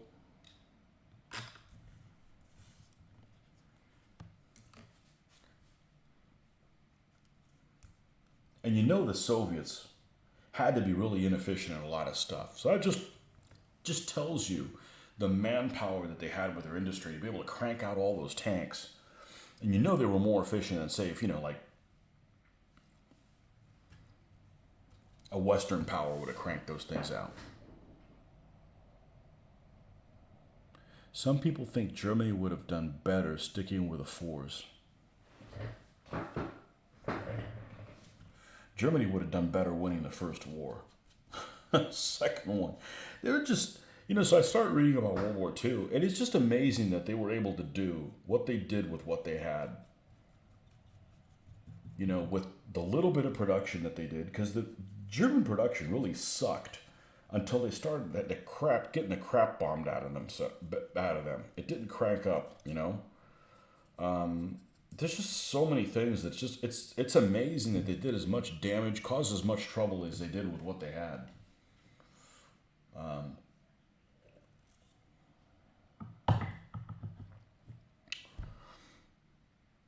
Your experiences that you go through in a conflict certainly shape what goes. To answer your question, no, I don't think that the Soviets would have put big guns like that had they not come up with the Germans. A lot of Russian tanks are poorly put together. Yeah, but they standardized a lot of stuff. Whereas the Germans didn't. So the Germans had a lack of standardization, all kinds of different stuff, spare parts problems, and all those spare parts had to be brought up to the front, all using up fuel that they didn't have. They were supposed to do however many train loads of supplies every day, and they fell short constantly, and the guy didn't get fired or executed eventually, they did so much damage. So it's a good thing that they had some incompetent people, because, you don't want a world where the Third Reich wins, that's bad for just about everybody.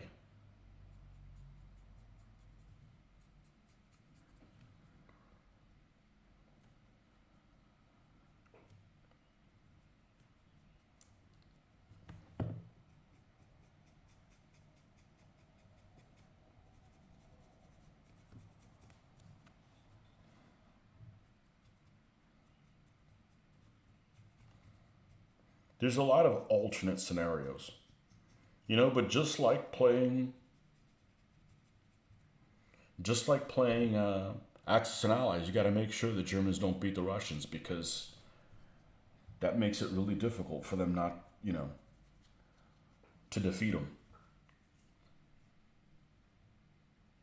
They'd still find a way to do incompetent shit, though, I'm sure, but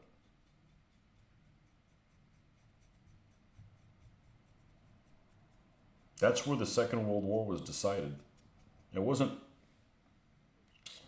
the the end all of everything, but I'm just saying, if the Germans beat the Russians,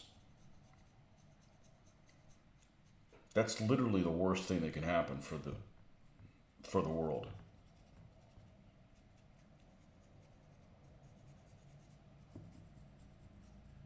And I'm not a fan of the Russians, but I'm just saying that we know how this alternate reality turned out.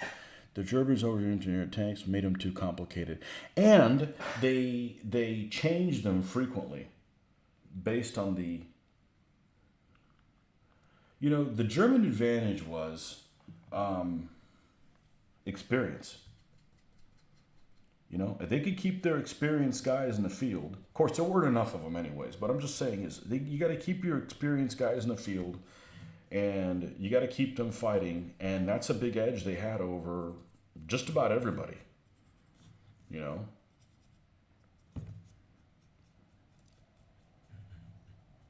you get your experienced troops have to practice, and they have to stay alive so you can use them for another day. That's why the Japanese system didn't work. The whole suicide thing. Once you got to keep your veterans alive. Germany relied on a lot of slave labor, resulting in sabotage. Yeah, and some people, they didn't put it as slave labor. They just went and executed them all.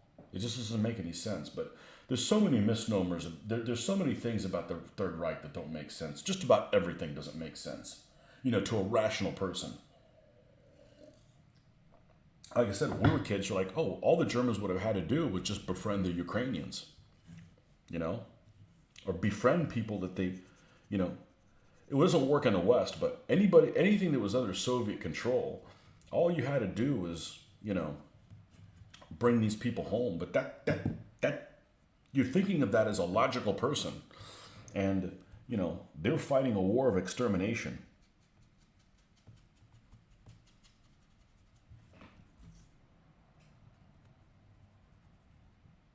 So that doesn't make sense because that's not something logical.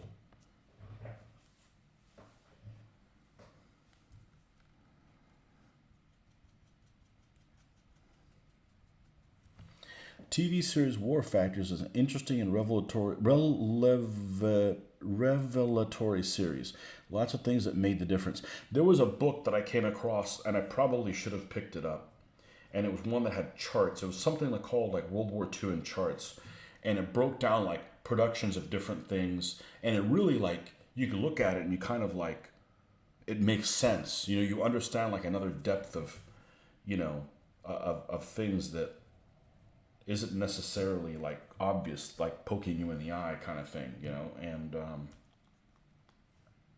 yeah, it's one of those things that gets forgotten as productions, and everything's important, I mean, logistics are really important. If you got crappy troops that don't want to fight, okay, well, logistics doesn't matter as much, because you just don't want to fight. So everything is important, and certain things are more important at certain times. The fuel thing, they didn't have enough gas. Okay, but there's lots of other factors because, if they didn't have a lot of gas, they did a lot for not having a lot of gas. So there were other issues that were also problems, supply problems, the whole rail that they had to convert all the rail from the Soviet one to the German one to supply their stuff in Russia. There's all kinds of different factors.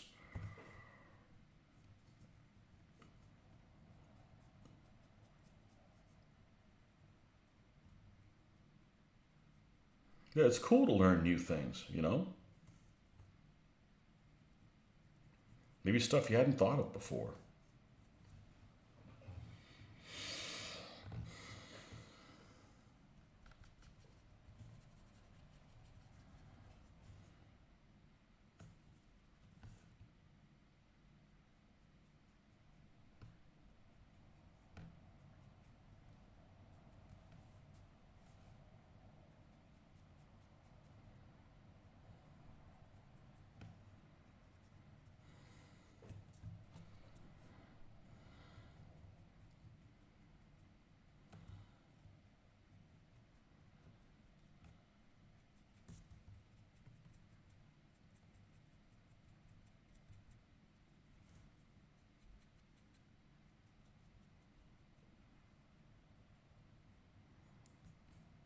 Nazi Germany had a lot of yes men that were really incompetent, and they didn't get canned over it until they had done a lot of damage.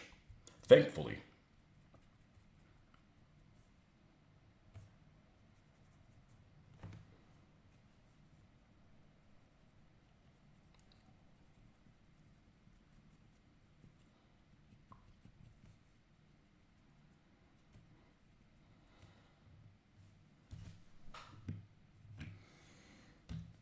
Man, this turret improved a lot.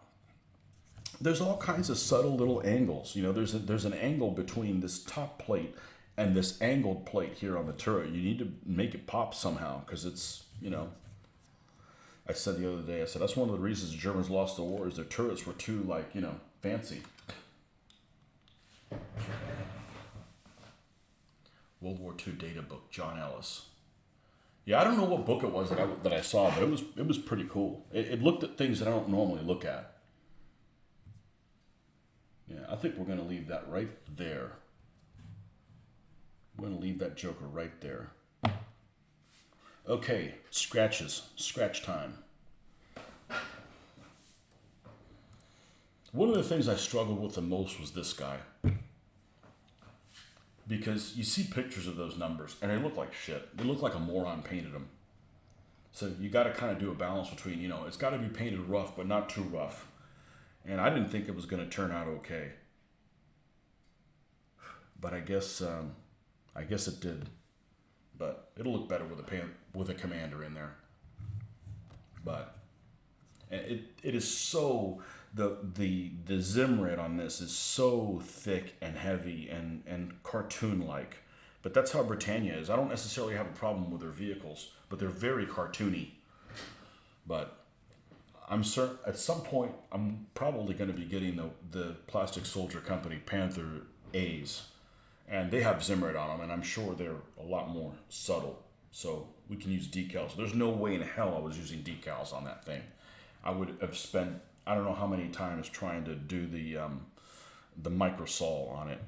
So, but it turned out pretty well. I'm happy with it.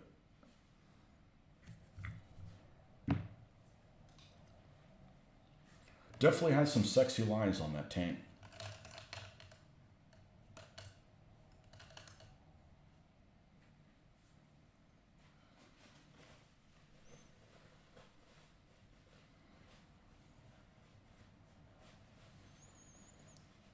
Okay. Scratches? Scratches. Oh, we got to do rotor wheels too.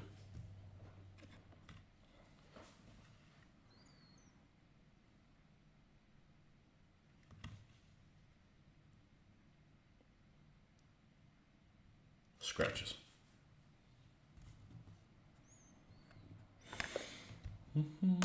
What I call scratches. Probably should call them incongruencies.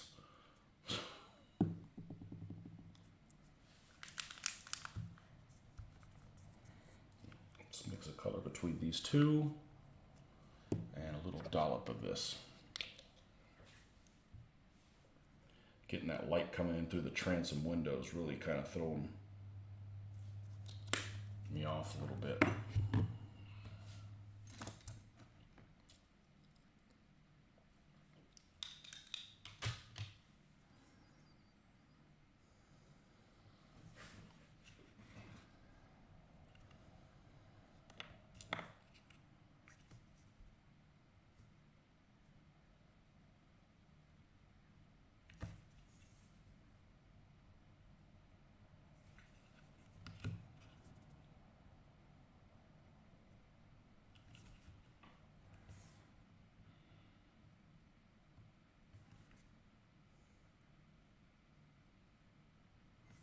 German suspension was so elaborate to keep gun balanced. Allies did the same, but on guns more efficient. Yeah, I'd hate to change the tires on a Panther or a Tiger.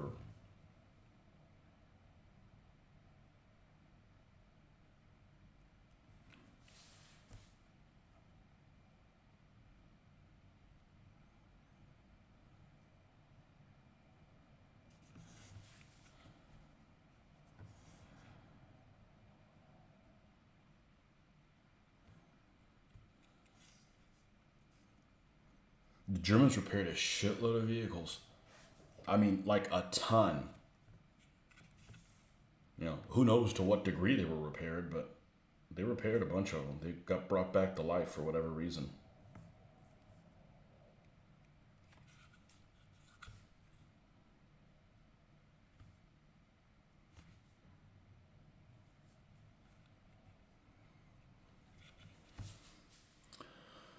Was reading this morning that the A4 V2 was ready for production in 43. Stalled because Han Jeschonek, he sounds a familiar name, didn't see the potential. Only Jeschonek only approved that Jeschonek died in a crash and Spear took over. Yeah. That's funny. I don't know it as the A4. The V2, huh?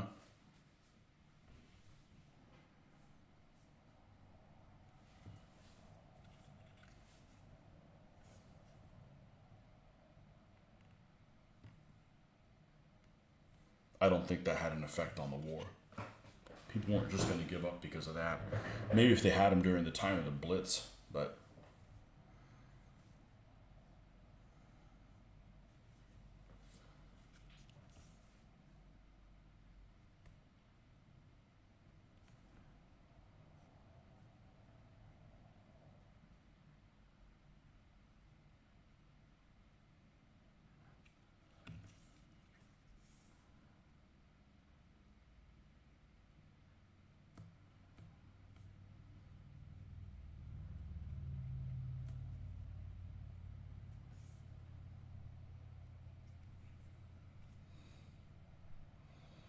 Russia updating T-55s for use in Ukraine. We're never going to know what really is going on there. None of that makes any sense. I don't want to talk about current events. It just doesn't make any sense. None of it makes any sense whatsoever. None of it makes any sense. And that's what I hate about current events is we'll never know what really is going on. And I don't have like a preconceived notion of what it is. None of it adds up. I tuned out when the people showed up at that island and they're like, oh, they killed everybody, and then they didn't. And I'm like, okay, I'm not falling for the media crap, you know, because they won't say, well, we think this is what happened. They're like, oh, this is what happened. So you just take it at face value. You're not being lied to. The whole Russia thing makes no sense whatsoever. None of it.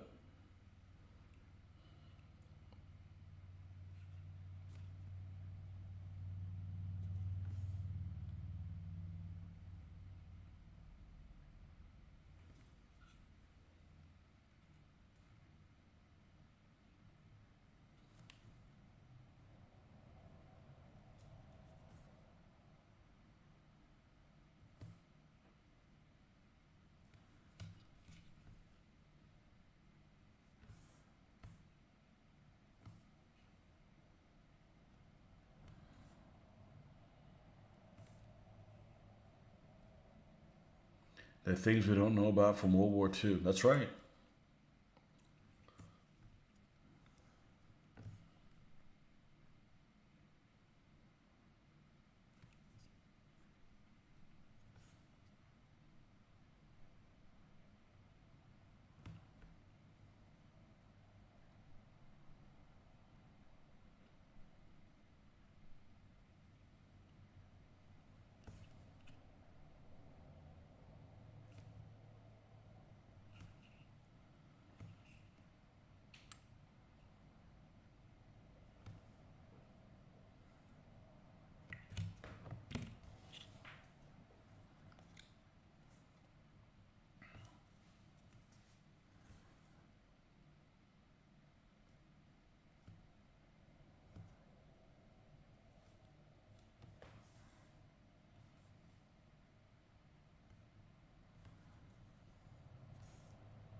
YouTube video about World War II tanks in use today. There's a video of somebody with one of these driving it around, and I thought it's pretty cool. A Panzer II L.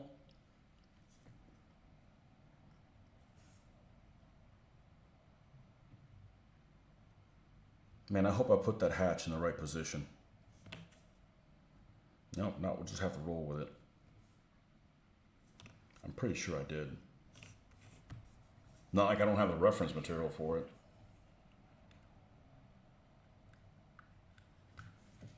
Now, it has no weathering. It doesn't have any of the road wheels painted. Let's see. Man, it's hard to look at it because it's in the freaking sun. I think it looks really good. I don't know. We do need to drill the mufflers out. The exhaust. Let's just finish this guy up. Instead of hopping all over the place. I'm not really a fan of hopping.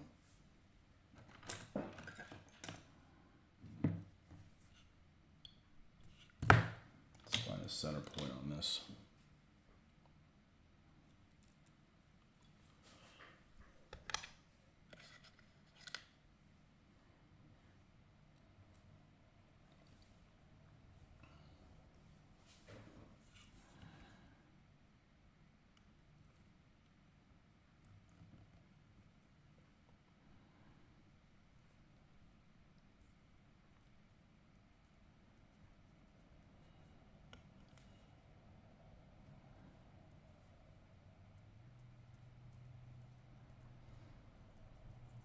I built this at a time when I wasn't drilling things out.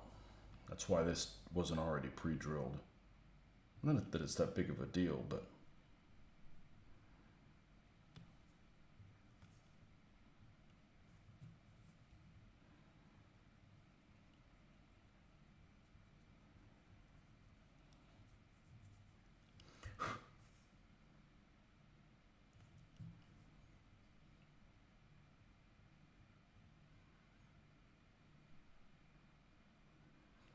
the 6th Panzer running. Whatever happened to that Panther that they found in that guy's basement in Germany? Hopefully a museum got it. That would be a shame.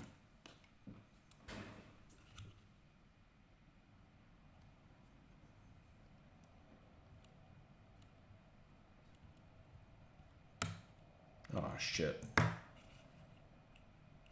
Did I have a scare for no reason? Yeah, okay, I gotta be careful I don't put extra pressure on the suspension. I don't have to go very deep with this. That might be just deep enough.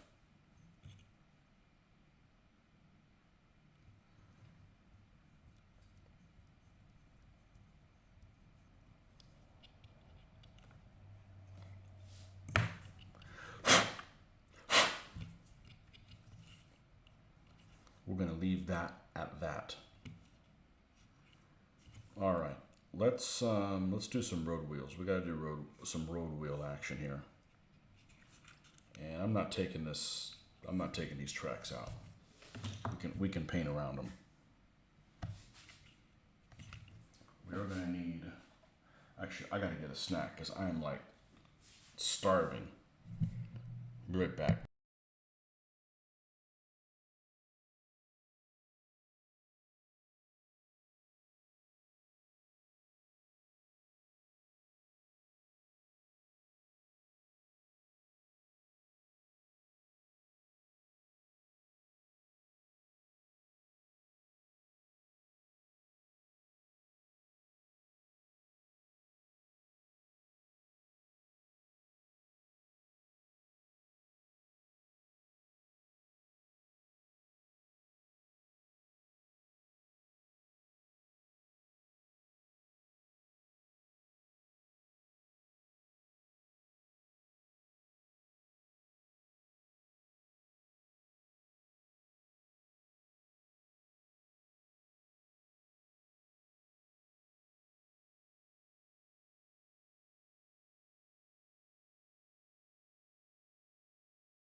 got a place down in Orlando, I think, that does.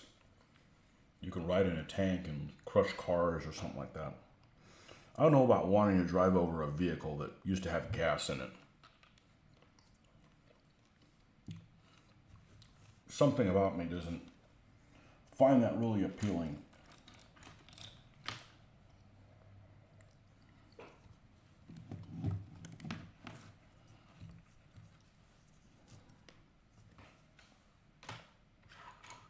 I'm so behind on watching videos. I haven't watched a video from 3D Bot Maker in a long time, probably over a year.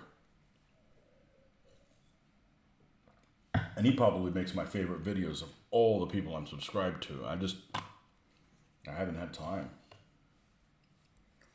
I'm busy, making new content. I'm busy doing stuff. The content is just kind of a side. Oh, I'm going to have a sunburn on the right-hand side of my face. That's nice.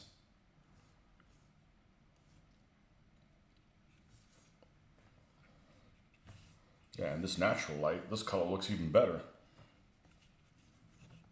All right, let's start off with these right here.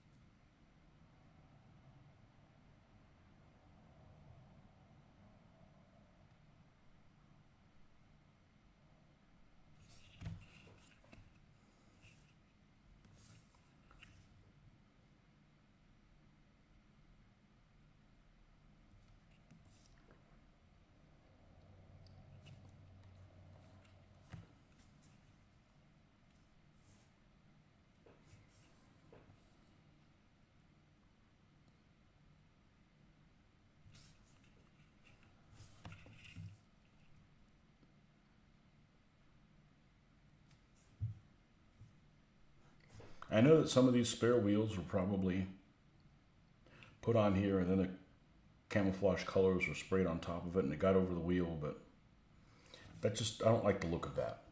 It looks like you just got lazy and didn't paint it.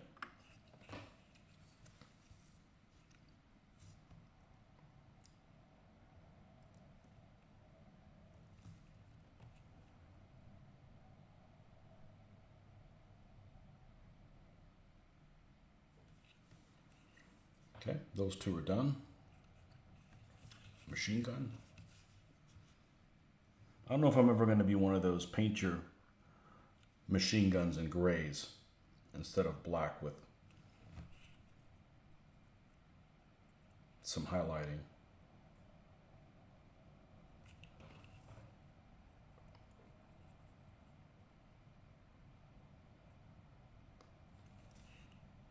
I happen to like how it looks in black.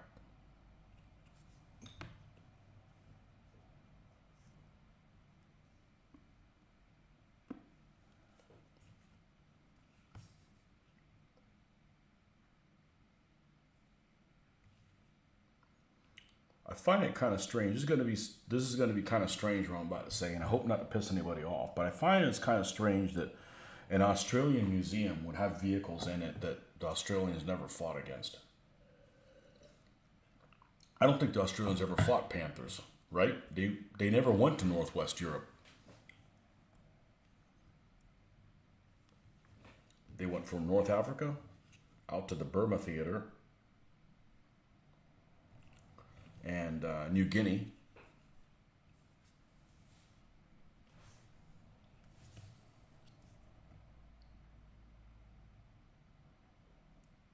I'm sure there's things in museums here that don't really pertain to things in North America.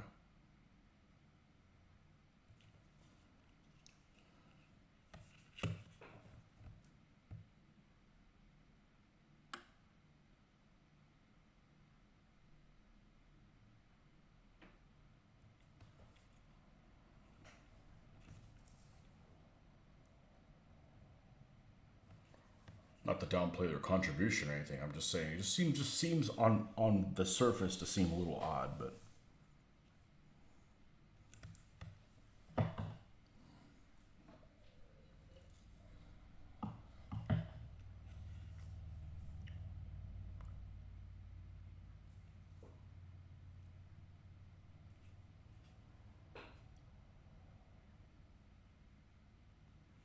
blocking my own light with the shadows.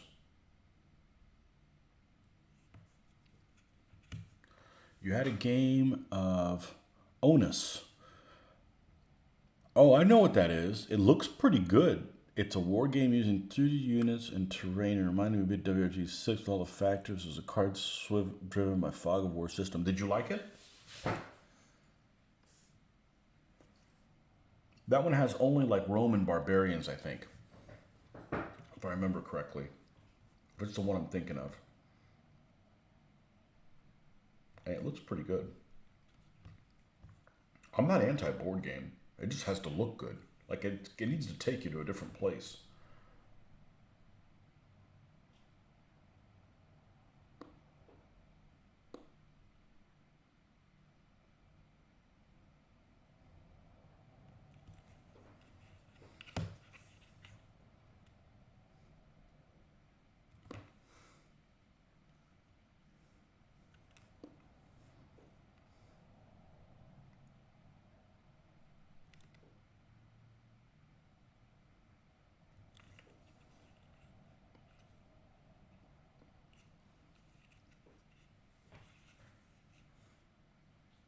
Onus.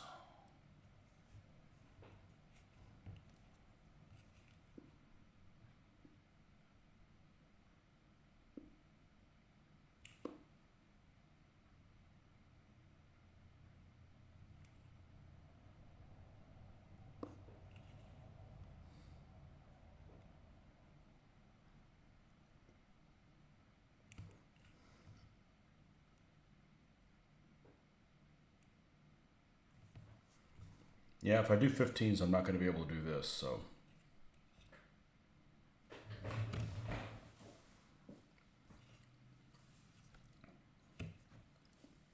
Looks totally different. I got to take some pictures of these guys in natural light. It looks so much better in natural light.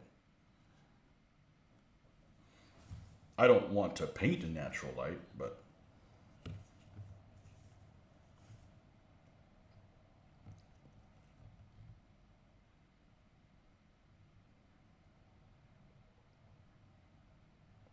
Man, I hope the thing I have coming for the woods works. If it does, it's going to be epic. We'll see.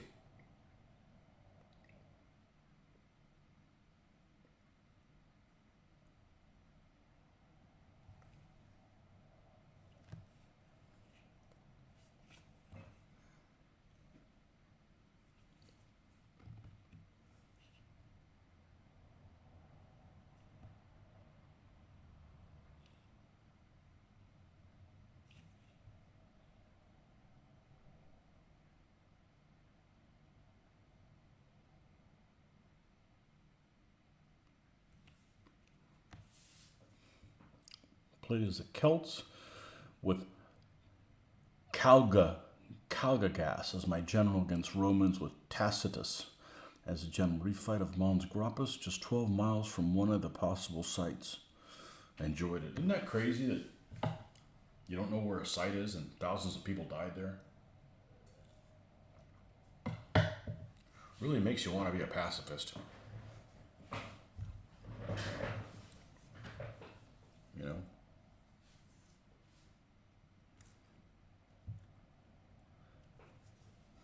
Not only will your ancestors sell your country out from under you, if that's what you're fighting for, but you won't even remember where the hell you fell.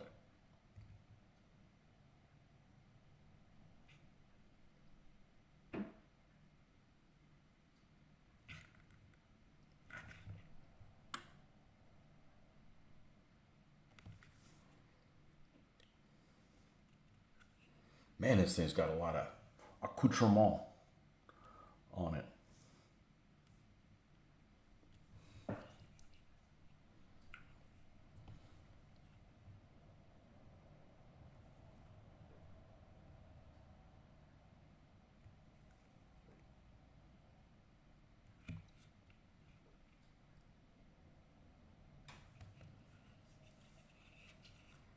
They got that other, speaking of where the site was held at, they got that one other channel I'm subscribed to.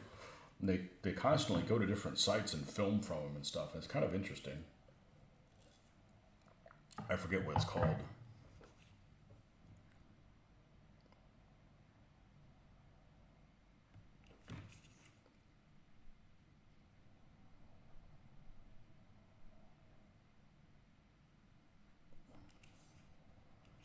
But it's a bit clinical for my taste.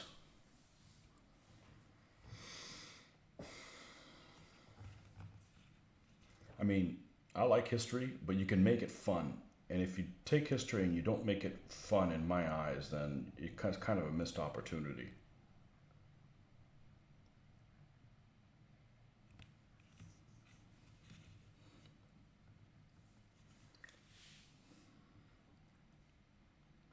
More cleaning devices. How many cleaning brushes does this thing, how many toothbrushes does this thing need?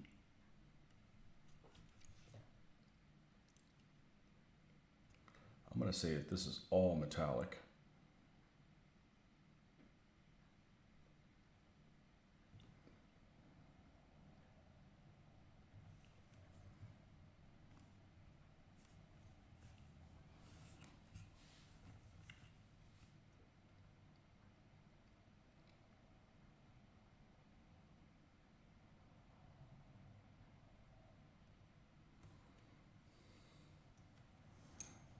But there's all kinds of program. It doesn't necessarily appeal to everybody.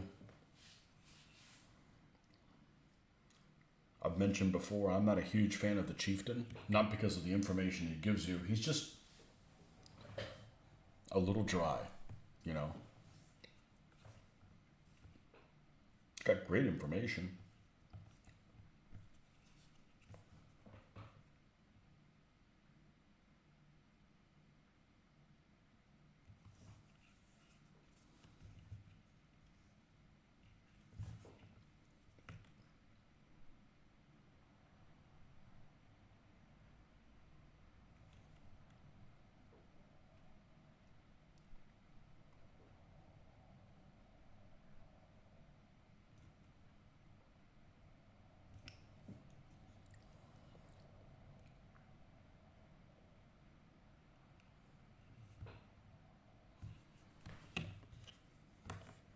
Got the machine gun to put on here.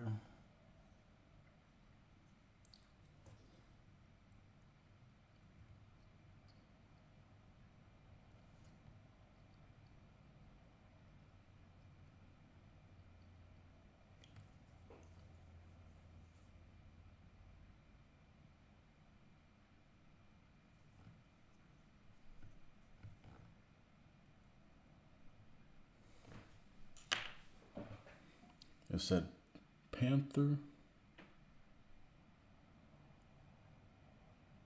You, oh, I guess your comment disappeared.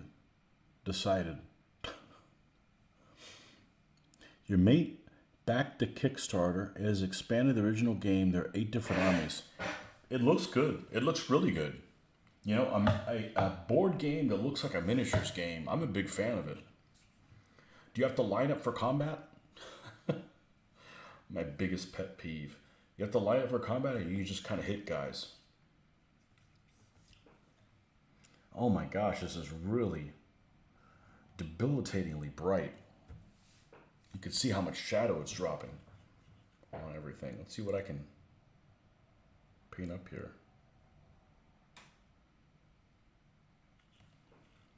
Yeah, it almost looks kind of like a graphic novel kind of look or something. I like the look of the game.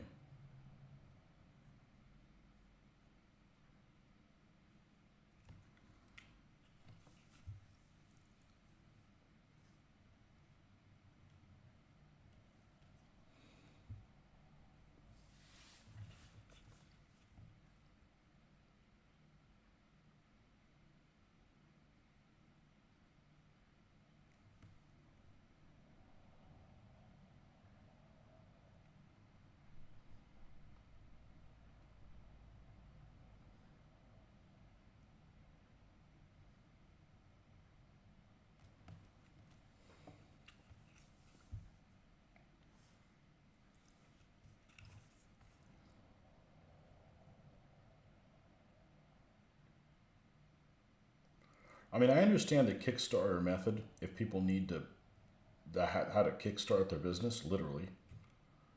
I don't think it's not very appealing to me, only because if I spend the money on it, I'm like, okay, where is it? Oh, well, it's not on the way and it may never even happen. I'm like, what? That's just too much of a tease. I need a job that's not so teasy to be able to put up with that in my personal life. YouTube has a video about the history behind that basement panther. Interesting. I'll have to check that out. You have to line up, but not necessarily frontage to frontage. It allows overlapping. Cool. I'm just like I said, it's a good looking game.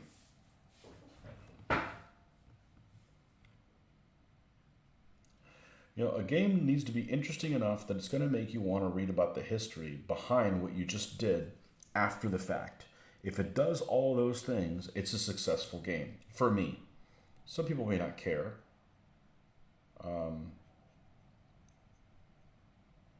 It's all about the history for me.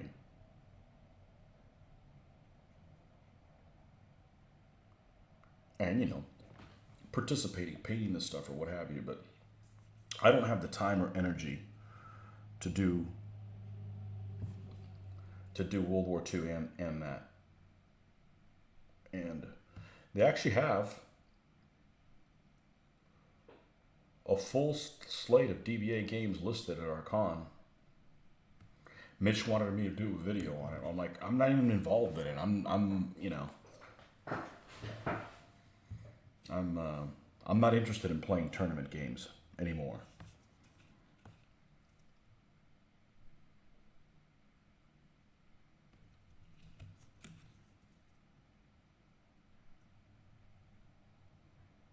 I'd rather never play with my 15mm armies than keep building them to the point where they're going to keep me from playing this.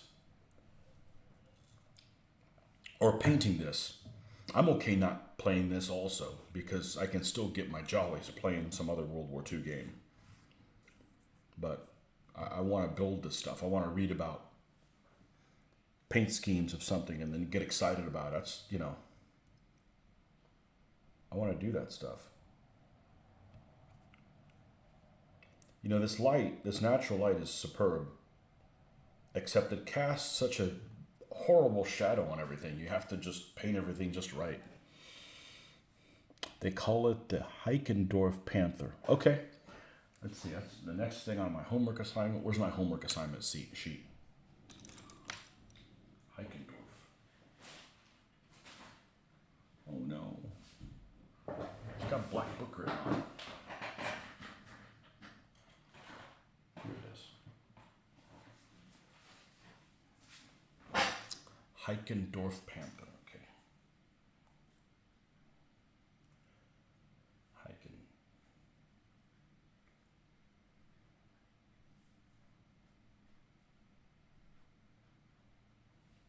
Yeah. Was the guy like a white supremacist kind of dude? Because he had like a torpedo and he had a bunch of paraphernalia and stuff like that. I hope he wasn't. I hope it was just some old dude that, you know, kept stuff. And hopefully they didn't, you know, get rid of it. Hopefully it went to a museum or...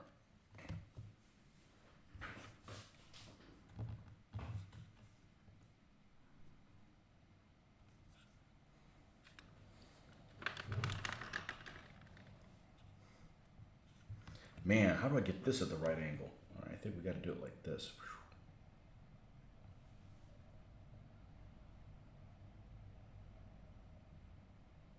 White supremacist dude. Or just a Nazi dude.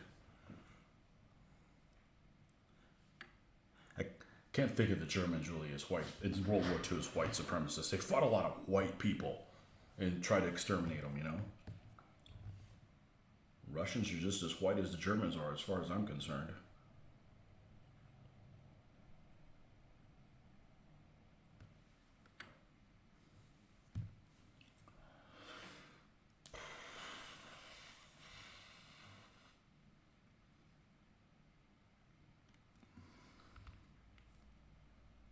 Uh-oh.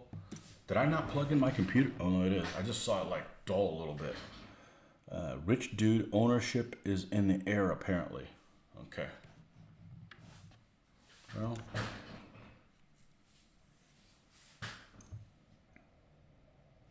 I think it'd be cool to go on one of those places where they dig up one of those T-34s from a swamp. I think that would be cool. Until you find bodies in there. Then not so cool.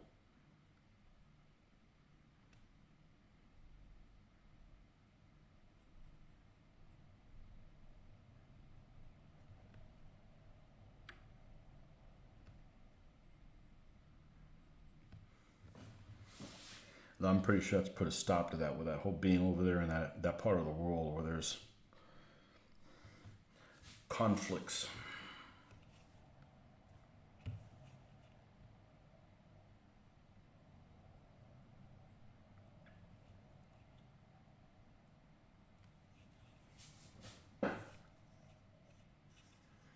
I may have to postpone this because of the weird lighting.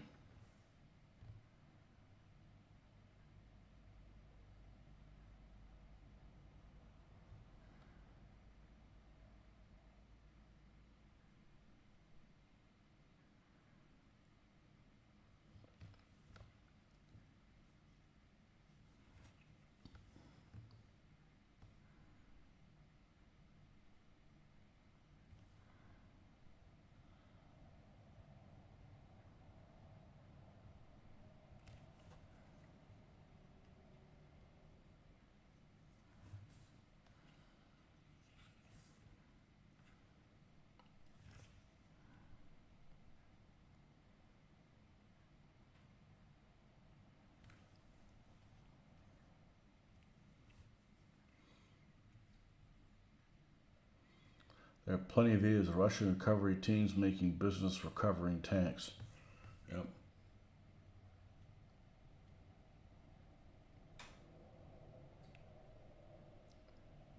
Saw one that his tank was all full of ordnance.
Yeah, the lighting is superb. If you hit it at the right angle, if not, it's like blinding.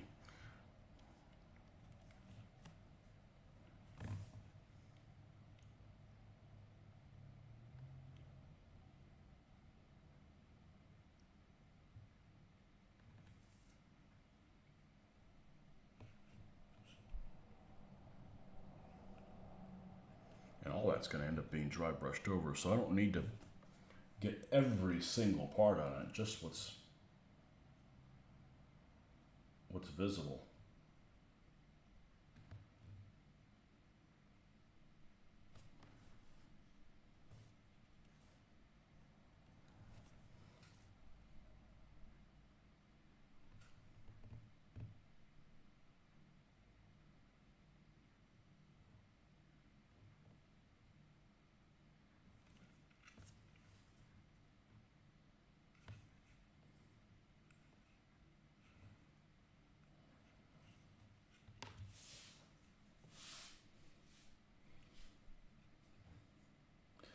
Saw cover 234 pulled from bog. Tracks and road wheels still turning. Yeah, they say that the Since there's no oxygen, oxygen is what makes things decompose. The paint and stuff is like accurate and stuff. That's pretty neat.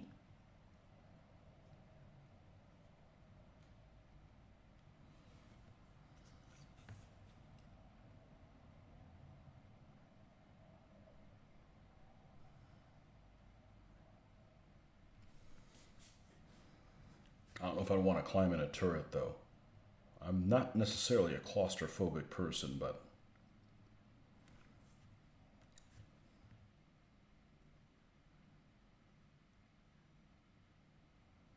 that's definitely a confined space.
Man, it's loud. Freaking dump truck or some shit like that going up and down the road. Dumpus Maximus.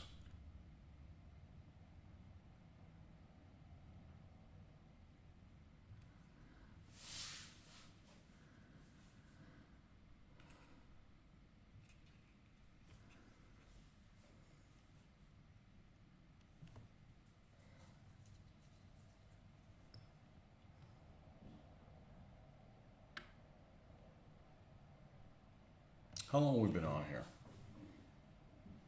Almost 3 hours. Yeah, I'm going to have to cut off. This light is just not very useful. So we'll probably continue on. I don't know if I'm going to have a chance to do a morning video in the morning, but we'll see. We'll be back on. If you're subscribed, you'll get a notification when I'm back on, if that's something that you enjoy. But this is where we'll leave this session out. Man, the lighting is really weird, catching it from 2 different angles. But anyhow, we'll see you guys next time. Thanks for stopping by. See ya.